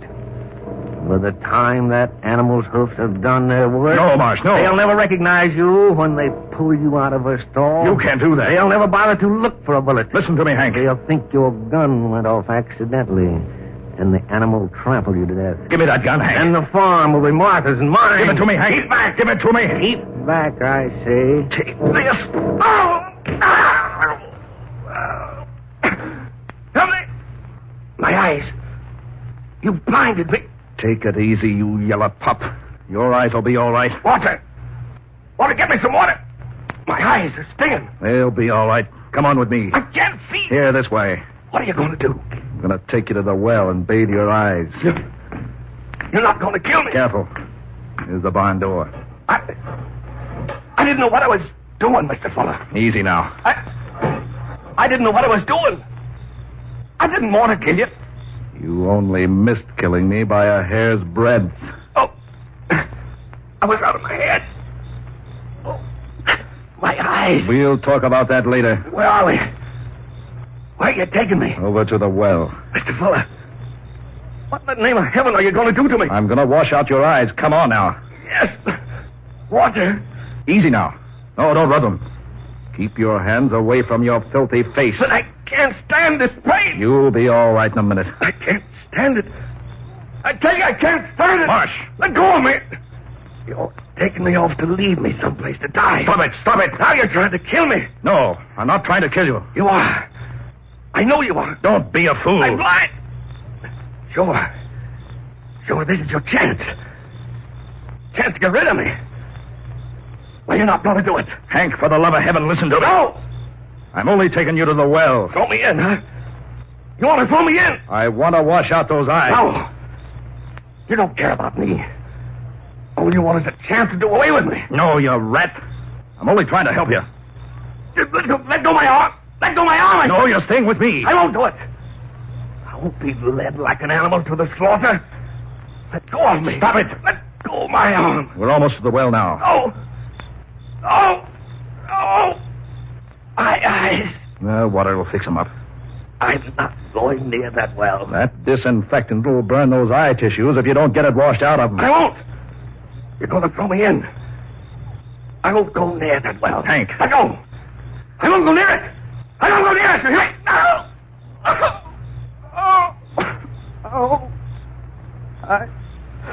Now. Get up on your feet. Come over to the well and get your eyes washed out. Now keep your head. My eyes. Here now. You bend over this water trough. Come on, bend lower. Mr. Fuller. Come on now. Get plenty of this cold water into your eyes. That's like it. A little more. Here, use this cloth. Soak it with water. Yeah. All right. Yeah. Lucky that was just a mild disinfectant. Won't bother you any. I'll put that up to your eyes. That's it. Now, you open your eyes? I don't know. Well, try. Yeah. Feel better? Burn's easing up. Yeah, let's see him. Yeah. It just inflamed a little. That'll be all right. Now go into the house and bathe him in warm water now. You didn't have to help me. Skip it. Come on. Wait a minute. What's that noise? The New York plane. What's she so low for? I don't know. She's too low. What's wrong with her? Good Lord. She's on fire. On fire? Yes. A mass of flames. Fuller!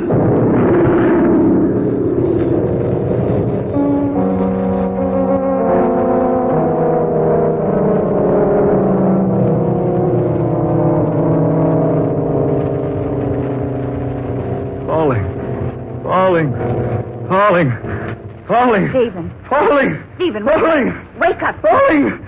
She exploded in midair and now she's falling. Stephen. Martha. Heavens, Stephen, you've been having a nightmare. I'm going to sleep. It was screaming at the top of your lungs about something falling. The plane. Plane? The night plane to New York. What about it? She was low. Too low. She was in flames. Exploded in midair. Oh, you were dreaming. The plane did go over just as you began to scream in your sleep. Oh, let's see the clock. Yes. She goes over at the same time each night. And she was extra low tonight. The motors were awfully loud. Close. Yes. But there was no explosion. A dream. Yet so real. Oh, you better go back to sleep, dear. But that wasn't all of the dream. Oh, you can tell me all about it in the morning, Oh, dear. that wasn't all. Stephen, where are you going? To Hank's room. Why? No, where's that other slipper? Here. Stephen, what's wrong, dear? That's what I want to know. Stephen?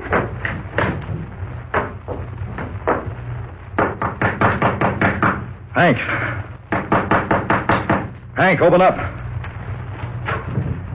Hank. He's not in here. The bed's not slept in. Stephen, what in the world's wrong with you? Hank's gone. Gone? Why, he hadn't been in his bed. No. Did he tell you he was going anyplace? No. That dream. It couldn't be true. Was it about him? Yeah. About him. We were together in the prize stock barn, bedding down the animals. One of the prize cows had cut her leg. We couldn't understand it because she hadn't been near any of the pastures with barbed wire. I was bringing Hank up here to bathe his eyes just as the plane was flying over. She was too low, and she caught fire. There was that awful explosion. Oh, but it was all a dream. Come on, we'll see. Stephen. I'm going out to the barn. Come along if you wish. Something tells me that it was more than just a dream.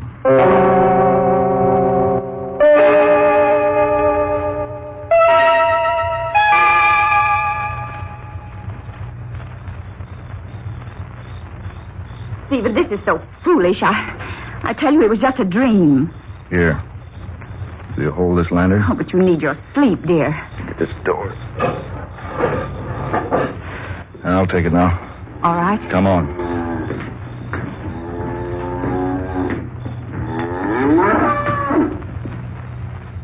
Here's the stall. You bring the flashlight? Here. Here, take the lantern. Confound it, what's wrong? The battery burned out? Oh, there. Martha, look! Stephen. There on her leg. A deep cut. Fresh cut. It needs attention. Martha, it's identical to the injury in my dream. Oh, Stephen, surely. It is, Martha. Oh, she just cut herself yesterday and you didn't know. Oh. I always examine the prize stock in their stalls every night. Martha, this animal was in perfect condition when we went to bed. Oh, but Stephen... Wait a minute. What in the world are you doing? I'm looking through this straw, but... By heavens, look! A short length of barbed wire. Bloody barbed wire. Stephen. Just like the dream. The very same. There should be something else.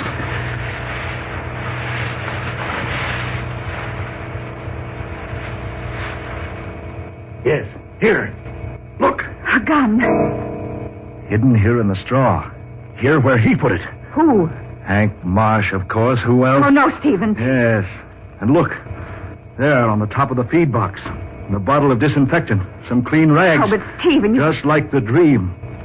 Every bit of it is just like the dream. But you couldn't have dreamed all that. The hidden barbed wire. The cut on the cow's leg. The hidden gun, the medicine, all the same. Stephen. And this cow.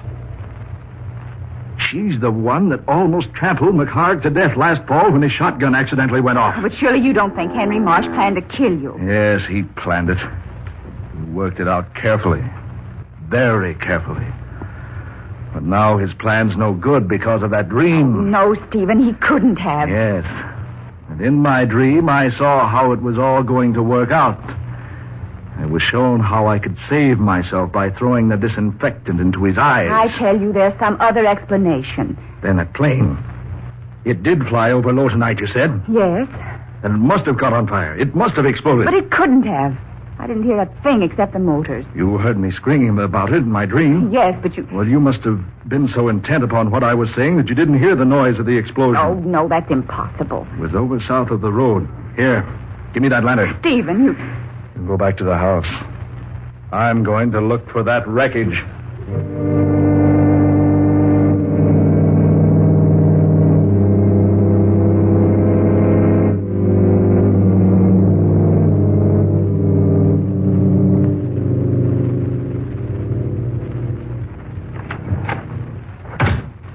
Stephen? Not a sign of anything out there in the field. I called the airport. They checked the plane. It passed over Sheldon some time ago. That's miles from here toward New York. Safe? Yes. There couldn't be a mistake? No. The plane that passed over here while you were dreaming is almost in New York now. I can't understand it. All the rest of the dream was true. All but the part about the plane. No, just a dream. The other things. The injury to the cow, the wire, the gun. Didn't you say you lost your gun several months ago? Yes, I did. You must have dropped it in the straw when you stored it in the barn. It and the wire were thrown into the cow's stall purely by accident. But the injury. Stephen, both of us know how easily and mysteriously cows can injure their legs. And the disinfectant. Oh, you simply left it in there in the stall and forgot about it. No, I couldn't have.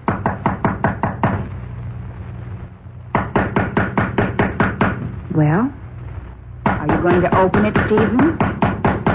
It's unlocked. Come in. Hank. Golly, I'm glad you're up, Mr. Fuller. Henry, it's late. You haven't been in your bed tonight. I forgot to tell you I was going to town.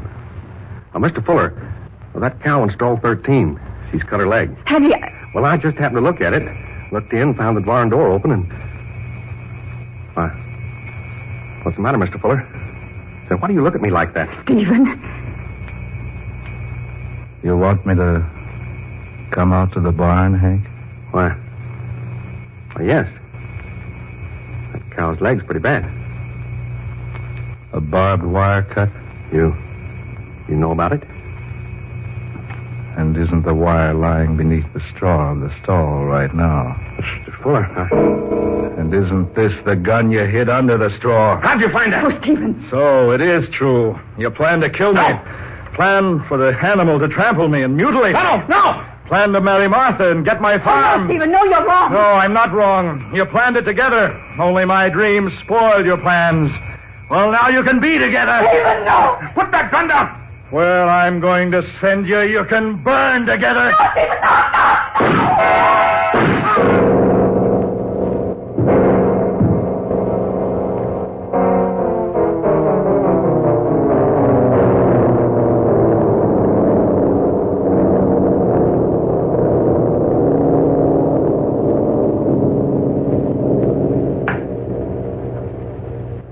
For New York, now leaving at Gate 2. All passengers for New York, Flight 7, all aboard at Gate 2. All aboard at Gate 2. Flight 7, now leaving for New York, all aboard at Gate 2. All clear. All right, shut the door.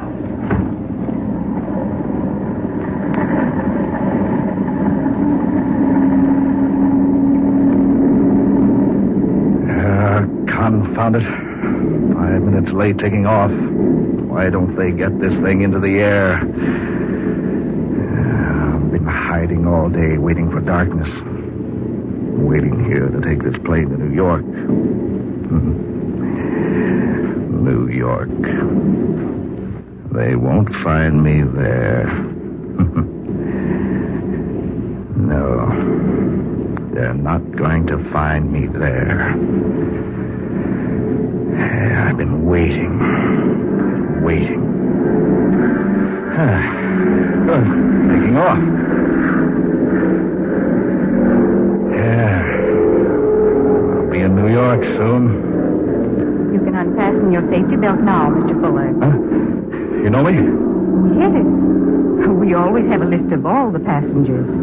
Let's see, you're going to New York. New York? Yes. Taking a little weekend trip. Just up and left the farm for a weekend. Decided I needed a vacation. Vacations are good for a person. Yeah. I decided I needed a little rest. So here I am. Funny thing, I dreamed about this plane last night. Yeah? She always passes over my farm about midnight. Dreamed last night she was flying exceptionally low. Funny, too, because she generally gained quite a bit of altitude by the time she gets over my place. It was a queer dream. Thought I was standing out back of my house, and she went over just a little before the barn tops, and then she caught on fire and exploded. Exploded right there in midair, right over my farm.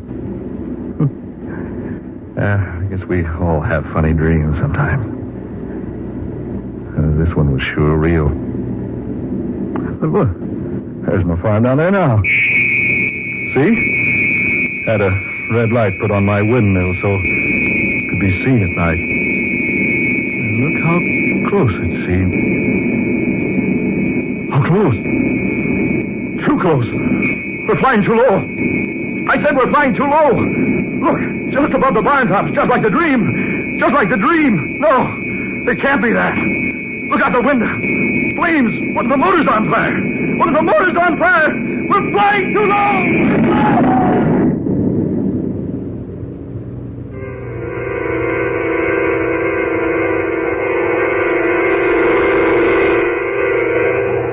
Dark fantasy. You have heard The Edge of the Shadow, tonight's original tale of dark fantasy by Scott Bishop, originating in the studios of WKY. Ben Morris was heard as Stephen Fuller, Eleanor Corrin was Martha Fuller, Muir Height played Hank Marsh, and Georgiana Cook was the stewardess. Next Friday at this time, listen to the 22nd in this series of dark fantasy adventures created for you by Scott Bishop, a weird and pulse-pounding tale of terror.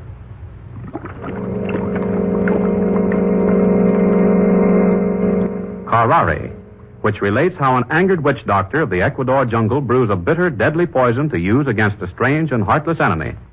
Tom Paxton speaking. Dark Fantasy comes to you from Oklahoma City. This is the National Broadcasting Company. It is quite the show, isn't it? 83 years ago, April 10th, 1942, Dark Fantasy here on Classic Radio Theater with Wyatt Cox. Follow our webpage at classicradio.stream. That's classicradio.stream. And find all sorts of good information there and also support the podcast. We're going to way back now again. This is April 10th, 1947 for an episode of the Hall of Fantasy.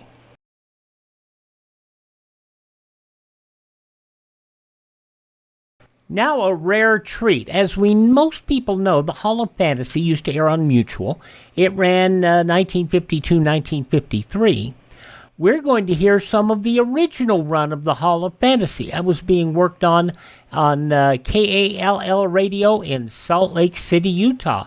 Now a sports station. Back in that day and age, the show was quite unique for its time and quite interesting coming out of Salt Lake City. We're going to hear one of those programs now, going back to April 10th, 1947, Man Size in Marble. Ladies and gentlemen, the Granite Furniture Company with stores in Sugar House, Murray, and Provo presents... The Hall of Fantasy.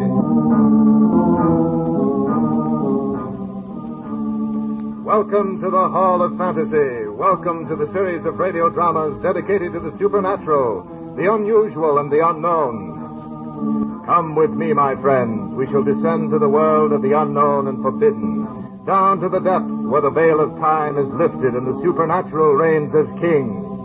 Come with me and listen to the tale of Man Size in Marble. The Granite Furniture Company brings you the Hall of Fantasy. Listen now to original tales of the imagination and some of the classics of the supernatural as we take you down the corridors of the Hall of Fantasy to the mysterious realms of the unknown. These are stories of eerie and fantastic thrills, brought to you by your friends at the Granite Furniture Stores. And now for tonight's story, a radio adaptation by Bob Olson of E. Nesbitt's story, Man-Size in Marble.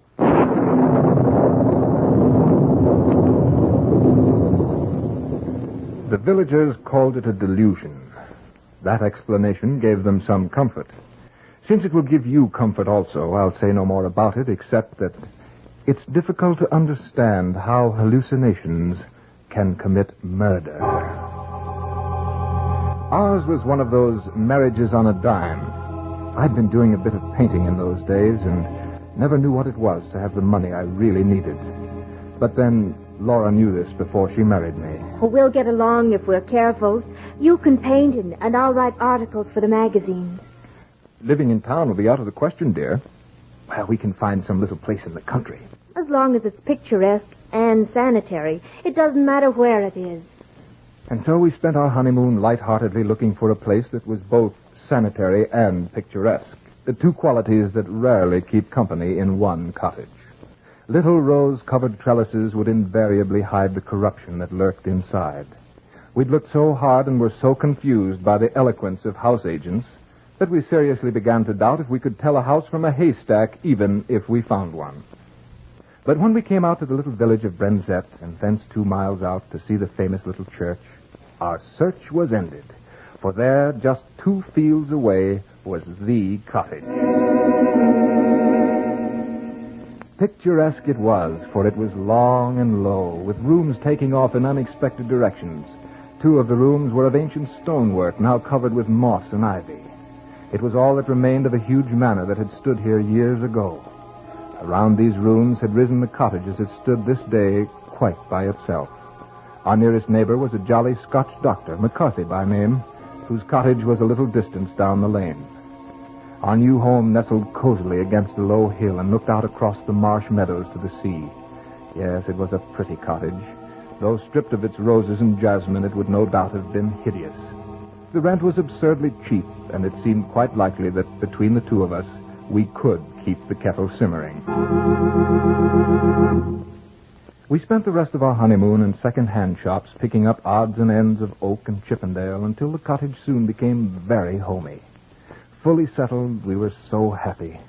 And that day we looked from the latticed window onto the old-fashioned garden with its colorful splash of hollyhocks and lilies. Laura sat outlined against the window, I before my easel. What are you painting, Van? You, my dear? Me? Well, why not this lovely countryside? First my wife, then the countryside. And what are you writing? A verse. About what? You.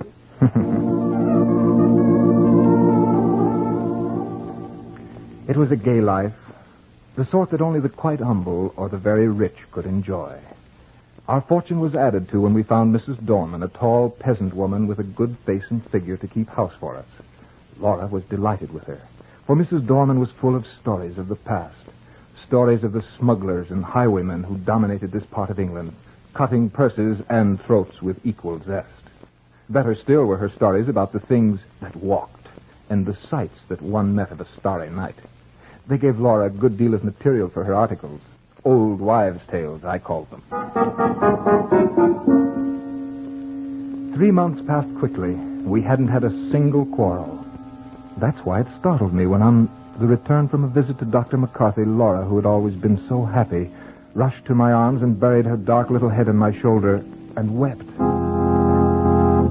Laura, what is it? It's Mrs. Dorman. Well, what about Mrs. Dorman? She's leaving us. Leaving us?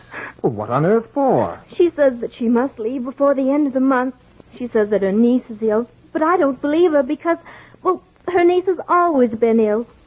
She acted so queerly. Well, don't cry, Laura. You know, it's a terrible shock to see you cry. I might cry a bit myself just watching you, and you'd never respect me again. Oh, but it's serious. Those people in the village are so sheepy, and Well, if Mrs. Dorman leaves us without any explanation, no one will come and take her place. I just know it. Well, then we'll share the housework. But we'll have no time to earn what we need, and we've been doing so nicely now. We'll have to work all day and rest only when the kettle's boiling. Oh, you exaggerate, Laura. We'll have less time, but there'll still be time. However, when Mrs. Dorman comes back, I'll have a talk with her. We'll come to some sort of terms. Tell you what, let's take a walk up to the old church. The church was large and lonely, and we enjoyed the stroll in the moonlight. The path that went through a wood and along the crest of a little hill was called the bier path, for the dead had been carried along this path to be buried. The churchyard was enclosed by a low wall and ceilinged by several large elms whose branches stretched out as if in benediction over the dead. We entered the old church from a long, low porch and through a heavy oak door studded with iron. Inside, the arches rose up into the darkness. We strolled up to the chancel where the fine colored glass windows let in faint hues of filtered moonlight. It gave everything a substance of shadow, even the gray marble figures of the two knights who lay there in full plate armor with hands upheld in everlasting prayer. You know, it's a funny thing. If there is any light in this church at all, it seems to shine on these figures. Who are they? No one knows. The peasants say they were marauders, bandits, that they were the scourge of their day. Does it give you kind of a strange feeling to know they used to live where we live now? I hadn't thought much about it. Has Mrs. Dorman told you the story? She doesn't know about it. She said the house was struck by a bolt of lightning. I heard it was the vengeance of heaven against their foul deeds. Funny how a pair like that would be given such an honored place in this little church. Well, the gold was good, no matter where it came from. Their heirs probably bought the honor. Those marble statues certainly aren't flattering. No. From the looks on the faces, even in marble, I doubt their conversion to Christianity. The church looked very weird as the shadows cast eerie forms about. We looked again at the sleeping warriors, and a feeling of awe came over us. Outside, we sat on the ancient stone seats, gazing out across the moon-misted meadows. A sense of quiet and peacefulness came over us. At such times, troubles don't exist. Well, feel better than you did, dear? Yes, Vance. Oh, let's never leave this place. It's lovely. Ah, yes.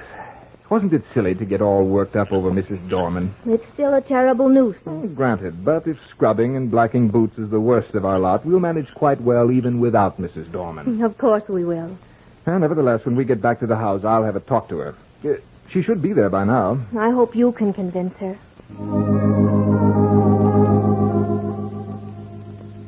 Mrs. Dorman, what's this I hear about your leaving? Well, I'd like to leave before the end of the month, sir. Well, aren't you happy here?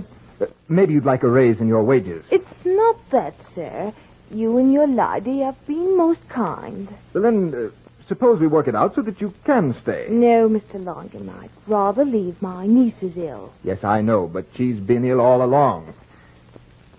Would you consider staying on for another month? No, sir. I want to leave before Thursday. But this is Monday, woman. That's rather short notice. I'll tell you what. Stay on until next week. Maybe I can come back next week. But why must you go this week? Well, speak up. It's this house, sir. This house? Well, what about it? They say that strange deeds was done here in olden times. In olden times? Oh, but this is now. What deeds do you mean? Well, don't worry, Mrs. Dorman. I'm not going to laugh at you. Well, sir, have you seen them two shapes beside the altar in the church? You mean the effigies of the knights in armor? I mean them two bodies drawn out man-size in marble. A very graphic description, Mrs. Dorman, but what about the knights? In the village, they say that on All Saints' Eve, those bodies come to life. Those marble statues? They say that they rise up from their slabs and walks down the aisle in their marble. Then when the church clock strikes 11, they come out into the night and walks over the gride. But how do you suppose When the night has been wet, there was the marks of their feet along the bier path. Well, where do they go? Back to their home. their home. But their home was... In this house. Well, did anyone ever see this happen? I ain't saying. All I know is what I know. Who was living here last year? No one, sir. The lady who owned the house spent the summer here, but she always went up to London a good month before the night. And so you think you must go? Yes, sir. My niece is ill. Oh, your niece. Well, very well, Mrs. Dorman. Go if you think you must. But don't say anything about this to Mrs. Langham. Must you go, Mrs. Dorman? Yes, ma'am. This is Thursday. I can't stay no longer. It's going to put quite a load on us. Don't try to do too much, Mrs. Langham. If there's anything I can do next week, well, I won't mind in the least. Thank you. Oh, but we'll try to manage. And whatever you do, lock the door early tomorrow night and make the sign of the cross over it. What do you mean? That's Mrs. Dorman's little Halloween joke, dear. It's no joke. And if you ask me... Goodbye, Mrs. Dorman. Goodbye. And don't forget what I said.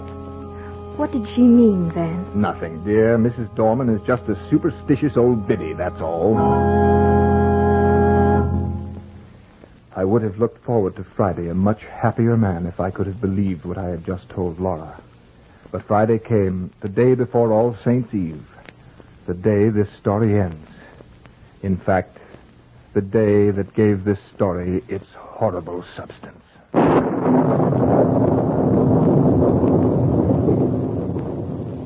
You are listening to Man Size in Marble in tonight's journey down the corridors of the Hall of Fantasy, brought to you by your friends at the Granite Furniture Company with stores in Sugar House, Murray, and Provo. And now back to tonight's story, Bob Olson's adaptation of Man Size in Marble. I arose early that morning and had already built a rather smoky success of a fire when Laura came down as bright as the bright morning itself. We had breakfast and went after the housework. When the brushes and pails were silent at last, we set up and pails were silent at last, we set up and pails were silent at last, and spent one of the merriest days since our wedding. That afternoon we took a long walk, completely happy, and Laura sweeter than ever. I decided that housework was good for her. We watched the deep flame of sunset as it slowly faded to a dull gray, and then walked back to the cottage hand in hand without a word. Once inside, we sat in the parlor and seemed to settle into a deep silence. I thought it was a happy silence, and what I asked Laura had no particular significance at the time. You seem sad, Laura. I was surprised at her answer. Yes, I don't think I feel quite well. I've had the shivers, and it isn't cold, is it? No, unless it's one of those nasty mists that creep up from the marsh. There is no mist, dear. Doesn't seem to be at that. No mist. In that case, darling, you're not entitled to a chill. Sorry. Vance. Mm-hmm. Do you ever have a presentiment of evil? Don't believe in them. I do. When my father died, he was away in North Scotland. But the night he died, I knew it. Oh, forgive me, Vance. Come and light up the candles on the piano, and we'll play one of our duets.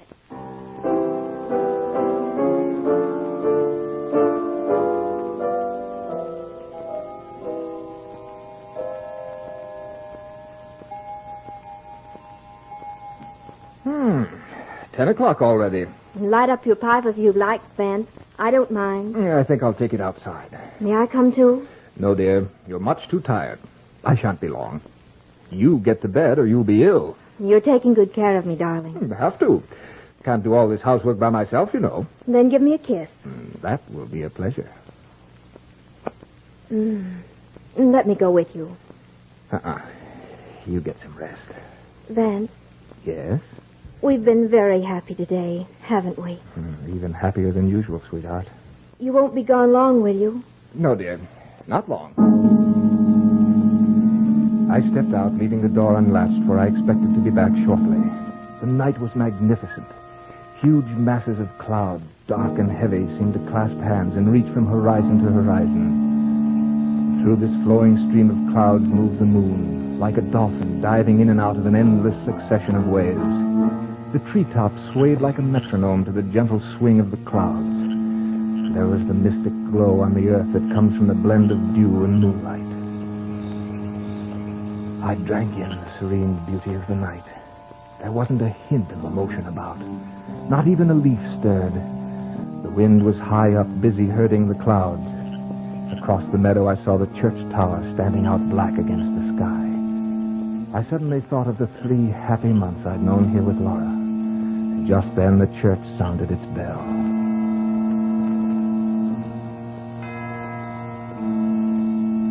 Hey, 11 o'clock. I should be getting back to the house.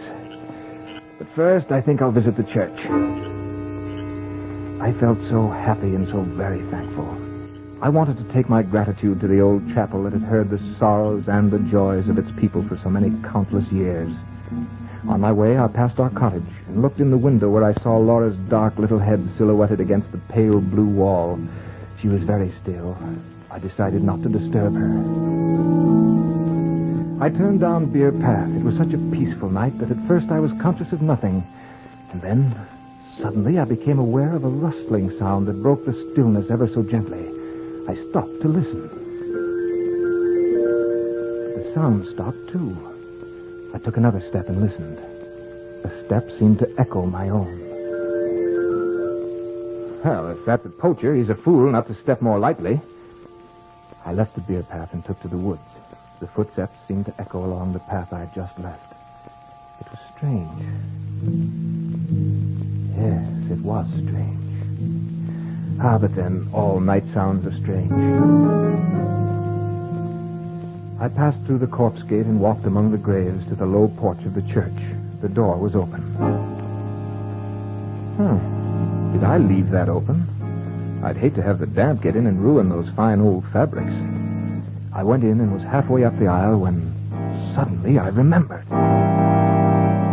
That bell struck 11 o'clock. This is the very day, the very hour when the shapes drawn out man's size in marble begin to walk.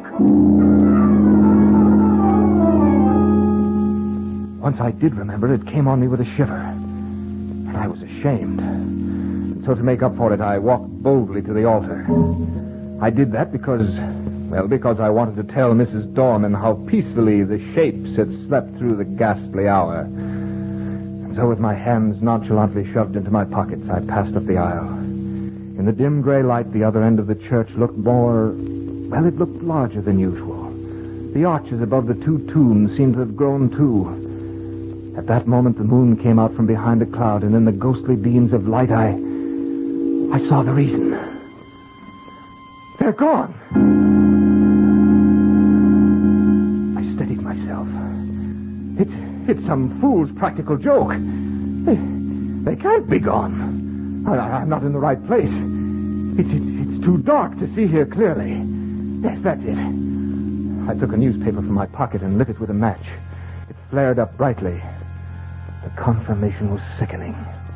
The bodies drawn out man's size in marble had actually disappeared from the church. Suddenly I was gripped with an indefinable horror. It was an overwhelming certainty of finished calamity. I threw down the torch and dashed down the aisle, out the front door and into the night. They're gone! They're gone! Help me, someone! The bodies! They're gone! Settle down, man. Let go of me, you fool. The marble figures have gone from the church. They've disappeared, I tell you. Hey, they know. You've been smoking too much. Smoking and listening to old wives' tales. But, Doctor, I've seen the bare slabs with my own eyes. They're gone, I tell you. We'll come back with me. I'm going up to the Palmers now. His loss is sick. We'll have a look into the bare slabs. Well, you can go if you like. I'm going home to Laura. Rubbish. Hardly permit it. You can't go around all your life as saying you saw a slab of marble in vitality. You can't do it, man. I'm not going back there. Then you want that you should be a coward? Coward? No, but... I coward. I can help you if you didn't go down with me. Oh, all right. Come on. No, here we are at the church. Come in with me. I'm coming. Oh, what have you got your ears closed for? Here, I'll strike a match. No, look there. What you had to drink, man? I opened my eyes, and what I saw made me absolutely mad. A huge black screen dropped across my reason, for there on the cold gray slabs were the two grotesque shapes in their marble.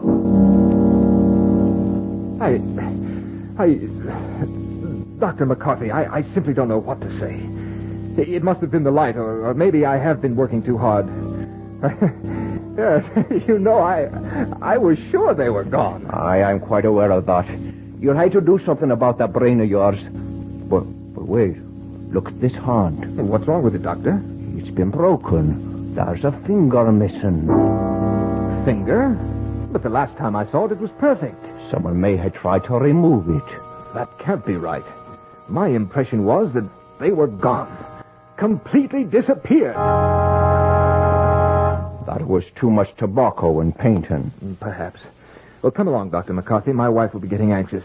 I told her I wouldn't be gone long. Well, I should be going off to the Palmers. I'd appreciate it if you'd come on to the cottage with me and drink to my better senses. Or confusion to all ghosts or something. Well, it's pretty late, no. I had to see a lot of people tonight. So I could go to the Palmers tomorrow. I'll come with you. I believe I needed the sensible old doctor more than the Palmer girl did. You've had an illusion, man. Nothing more than an illusion. Yes, I fancy you're right about that, Doctor. But it was a most amazing one. Dr. McCarthy then went into a dissertation on ghosts and apparitions as we walked on up to the cottage. When we reached the garden path, I was a little puzzled by the bright light that was streaming out the front door. Soon I saw that it was wide open. Had Laura gone for a walk? Well, come on in, Doctor. We'll find Laura and then pour ourselves a drop of whiskey. Good. The house was ablaze with candles. Laura had not only lit the wax ones, but there must have been a dozen other sputtering, glaring tallow dips stuck all over the room in odd little places. Laura, we have company. Oh, Laura! I wonder if she went out for a walk. Laura! Vance! Yes? Look. Where? Laura! There in the little recess of the window I saw her. What had she been doing there? Looking for me? But the doctor said it before I quite dared to. Someone's been in this room. Does Gina belong here? Who? Who? Laura didn't move. Her mouth was drawn and her eyes were wide open. Very wide. She looked as if she'd heard a footstep behind her and turned to meet... What? I passed my hands over her eyes. They saw nothing. What had they seen last? The doctor moved toward her, but I pushed him aside as if I were afraid of what he'd say. And then I took her in my arms. Laura, darling, I've got you now. You're safe. Aye, she's safe. She's dead. Oh, no. She fell into my arms like a limp, loose-jointed doll. I was slightly mad with this horrible sense of loss. But I knew she was dead. I knew it, and nothing mattered anymore. Laura was dead, and the world was dead. And I silently prayed that I might die. What's in her hand? I don't know. I don't care. Laura's dead. But the doctor pried open her fingers, and soon something fell out of that grim clutch and dropped to the floor. We looked at it, and then at each other. For what we saw was no hallucination. It seemed to fairly shriek its defiance to reason. For there on the floor was a gray marble finger.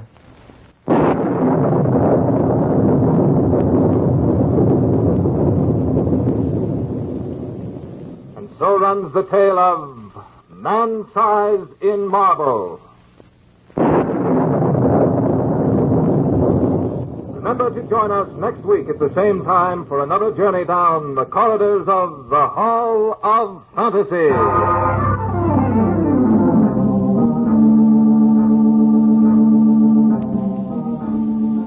Tonight's story was adapted from the story by E. Nesbitt entitled Man-Size in Marble.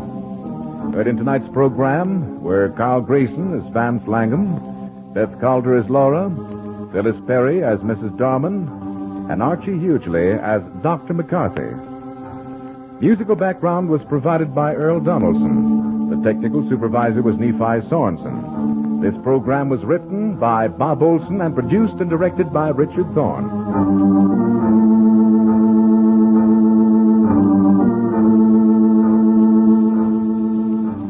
Remember, be with us again next Sunday night on call at 8:30 p.m. when the Granite Furniture Stores in Sugar House, Murray, and Provo will take you on another journey down the corridors of the Hall of Fantasy.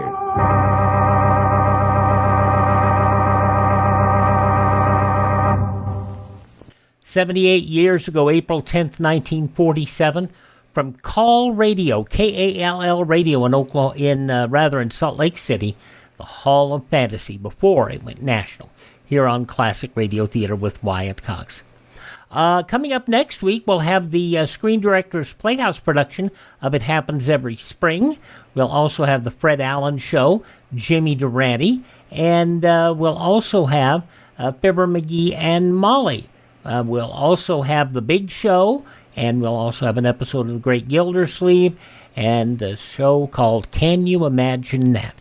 That coming up the start of next week here on Classic Radio Theater with Wyatt Cox. Up next, the big premiere in Pine Ridge.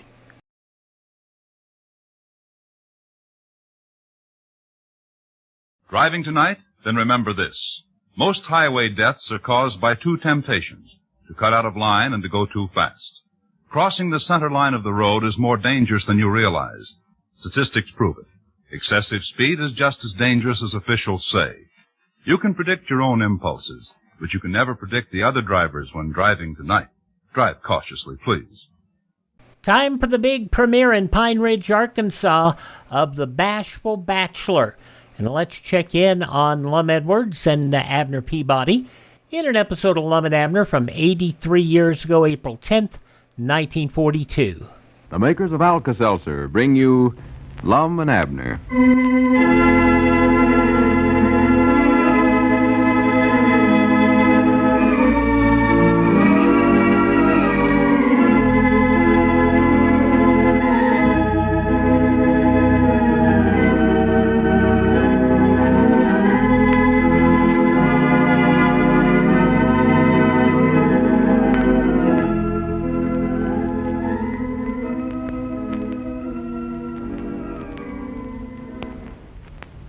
Say, friends, if you enjoy these regular visits with Lum and Abner, we believe that you'll also enjoy using the product that makes the visits possible, Alka-Seltzer.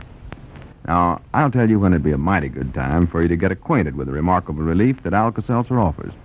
If sometime over this weekend you overdo it, if you eat unwisely, keep late hours, or overindulge in other ways, help yourself to quick relief for the headache or the acid indigestion that so often follows the modern Alka-Seltzer way. You'll feel better fast. Try it, won't you? Remember, you can get Alka-Seltzer at all drugstores, by the package, and also by the glass at the soda fountain. And now, let's see what's going on down in Pine Ridge. Well, great excitement reigns in Pine Ridge tonight as all its citizens and neighbors are gathering at the schoolhouse for the premiere of Lum and Abner's new motion picture. Greatest thrill for the home folks is the arrival in town of several picture stars to pay tribute to Bashful Bachelor. As you look in on the little community today, it's late evening and a great crowd is gathered at the front of the schoolhouse. Standing back in the shadows is the cinema star, Lum Edwards. Mousy Gray is approaching. Listen. Well, hello, Lum. What are you doing standing here in the dark? You're not so loud, Mousy. I don't want nobody to see me yet. I want to be the last one on the program so as I can give my speech. Uh-oh, ain't that Don Amici heading over this way? Oh, yes, sir. Gee, can I stay and meet him? No, Mousy. He more than likely wants to get some pointers on acting from me, and he won't want nobody listening. Besides, you're supposed to be on air raid duty tonight. Yes, sir. Run along. Well, what do you stand back here for, Grandpa? Grandpa? Haven't you got a ticket for the show, old-timer? Wait a minute, Mr. Amici. I don't believe you recognize me. I'm Mr. Edwards. Who? Mr. Edwards.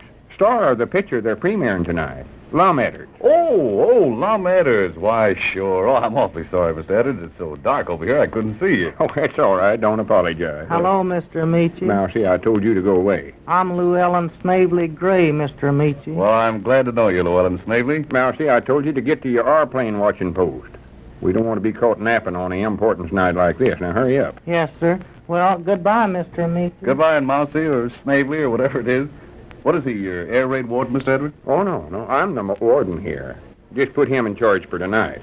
Now, about them pointers on acting, Don. Pointers on acting? Yeah. Well, I'm sorry. I don't think I'll have time to give you any, Mr. Edwards, but I wouldn't worry about it if I were you. You'll get the hang of it after a while. Oh, no. I mean, I'll give you a few pointers. Give you the benefit of my abilities and experience. Now, I've been watching your progress, Don, and I suggest that you put a little more fire into your work. Yeah, well, that's already been suggested. And so was putting more of my work into the fire. Yeah, and... Oh, you're joking. Well, anyways, Don, I believe you ought to use more gestures. Now, you'll notice tonight when I'm giving my speech how... Speech? Are you giving a speech? Why, sure. Just a short one. Won't run but an hour or so. Awful interesting, though. All about the moving picture industry. Oh, so you're the one, huh? What'd you say? Nothing. Look, I'll see you later. I got a couple of things I've got to attend to before the premiere gets underway. Well, wait, I'm going to tell you how to use gestures. Yeah, well, I'll get that in the next lesson. What was that air raid kid's name? Mousy Gray. But listen, Don, in my speech tonight, I use gestures to show... Wonderful world. Wonderful world. I don't believe he can stand criticism. He ought to get over that if he expects to get anywhere in the moving picture business. Lum, it's me, Abner. Hello, Abner. Yeah, come on, Lum. You better get over there near the door. They're getting ready to go on air. They got that radio thing hooked up some way with the station over at Hot Springs. I know that, but I'm waiting here so I can be last. Then everybody be through gawking at Gail Patrick and Louise Curry and Don Amici and all them other stars. Then they can concentrate on my speech. Yeah, well, don't wait too long, Lum. That Don Winslow said he's all ready to start the broadcasting stuff. Don Winslow? Yeah. That's Don Wilson. He's a big announcer fella. Yeah, well, he's big, all right. Anybody can see that. Look there, he's signaling for everybody to quiet down, Lum. Yeah, whereabouts is Cedric at? He's supposed to be watching them big lights over there. Oh, no telling where he's at. He's went hog wild, got that striped zoot suit on, and he showed me he had that bird whistle with him, you know, the one he imitates meadowlarks and stuff with. Well, what in the world's he got that for? Oh, he said they might want him to entertain tonight. Look, there's that Don Winslow getting ready to start there. He's talking into the microphone there now. Good evening, ladies and gentlemen. This is Don Wilson bringing you a word picture of the premiere of Bashful Bachelor, RKO's new picture. RKO? I thought it was ours. Starring Lum and Abner with Zazu Pitts and Louise Curry. Well, we're broadcasting direct from the lobby. That is the front yard of the schoolhouse here in Pine Ridge, Arkansas.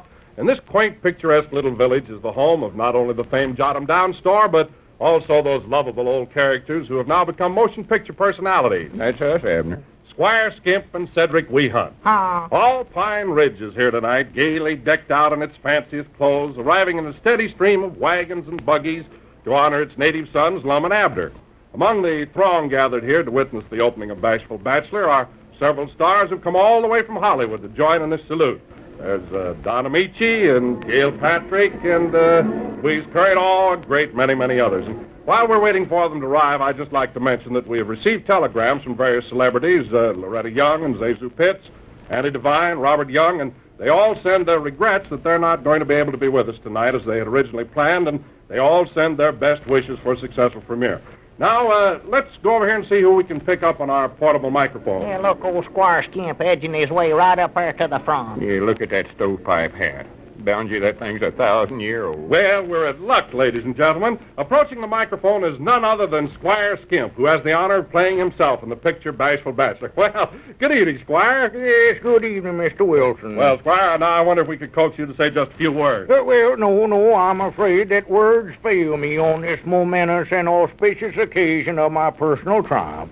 However, if you insist, I would like to say that as I stand here tonight, a luminary of the silver screen, I've reached a goal I set for myself when I was a mere lad, traveling from town to town, from hamlet to hamlet, as a member of the Sneed and Reedy Chautauqua Circuit. Well, that's fine, Squire, fine. Little did I realize that the early training I received with Sneed and Reedy would someday bring me... Thank you, Squire, thank you. Sorry, old man, but we must rush this thing along. Oh, yes. Well, here, I wish you'd hand out a few of my cards, Mr. Wilson. And by the way, if you need any insurance now... Oh, yes, certainly. Well, goodbye, Squire. Now, just a minute. The car's just driven up, ladies and gentlemen. Perhaps it's Miss Patrick or Don Amici. I can't see who's getting out of the car because it's so profusely decorated, you know. Oh, no, it must be. Wonderful world. Well, it's Cedric Weehut. Good evening, Cedric. Have you got anything to say about the picture, Bashful Bachelor? Yes, Mom. Let's see. Hello. Now, that's a good, safe comment. Thank you very much, Cedric. And now I also do bird imitations. Meadowlark. Whippoorwill.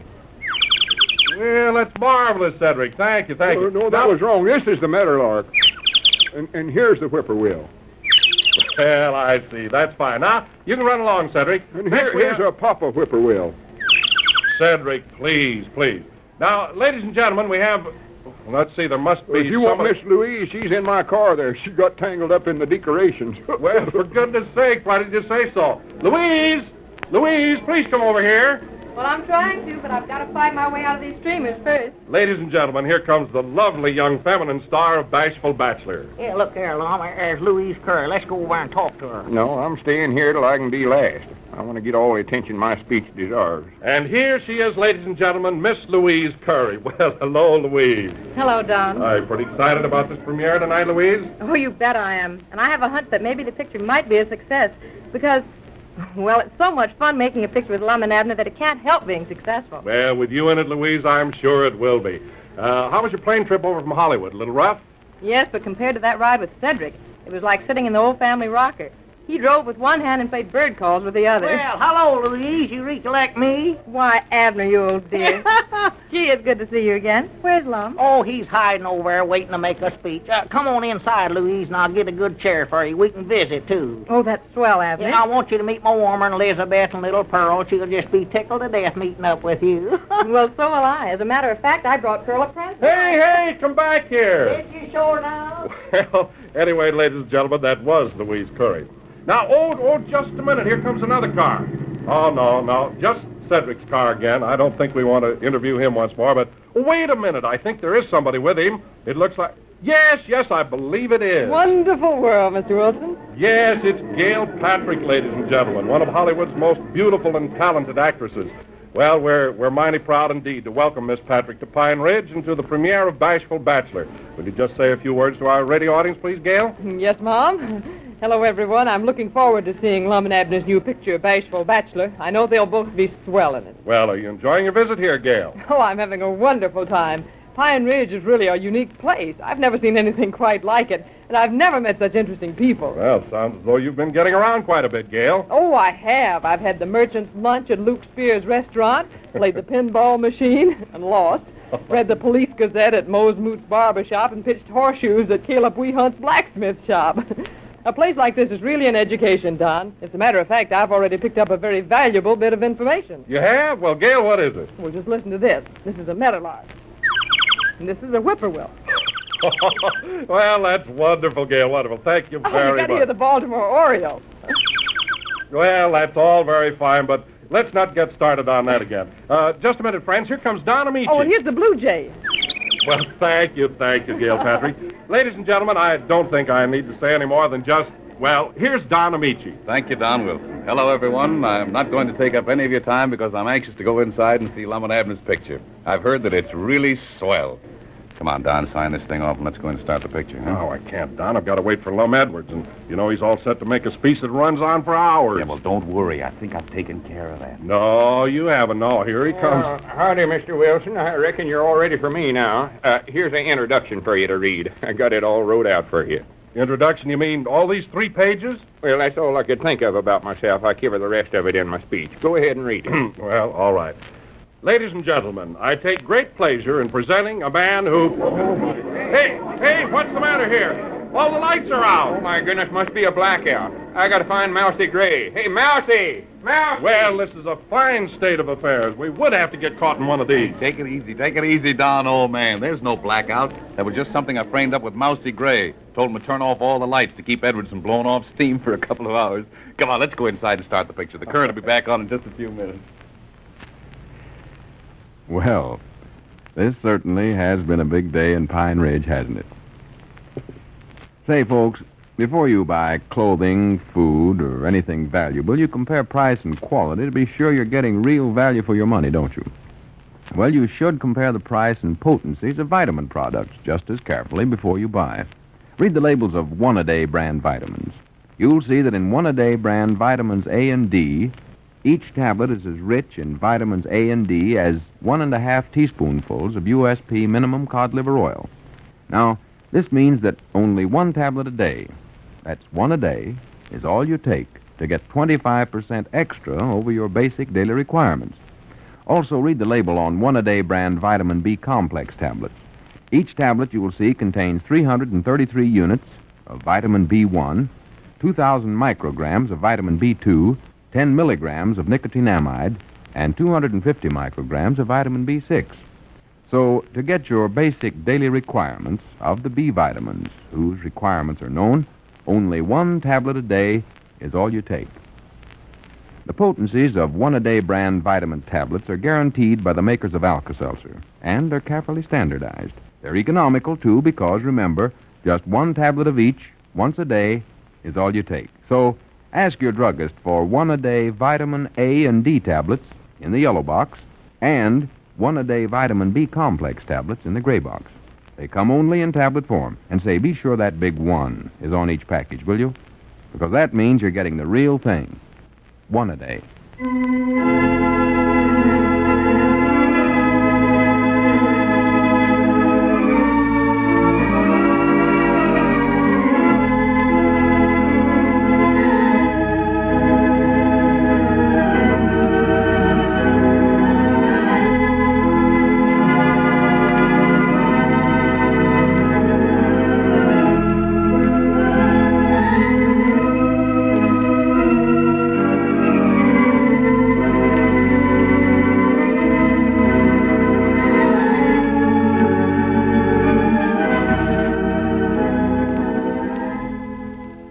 83 years ago, April 10th, 1942, Lum and Abner here on Classic Radio Theater with Wyatt Cox. Visit our webpage at classicradio.stream, and we'll see you tomorrow for Mystery and Adventure here on Classic Radio Theater.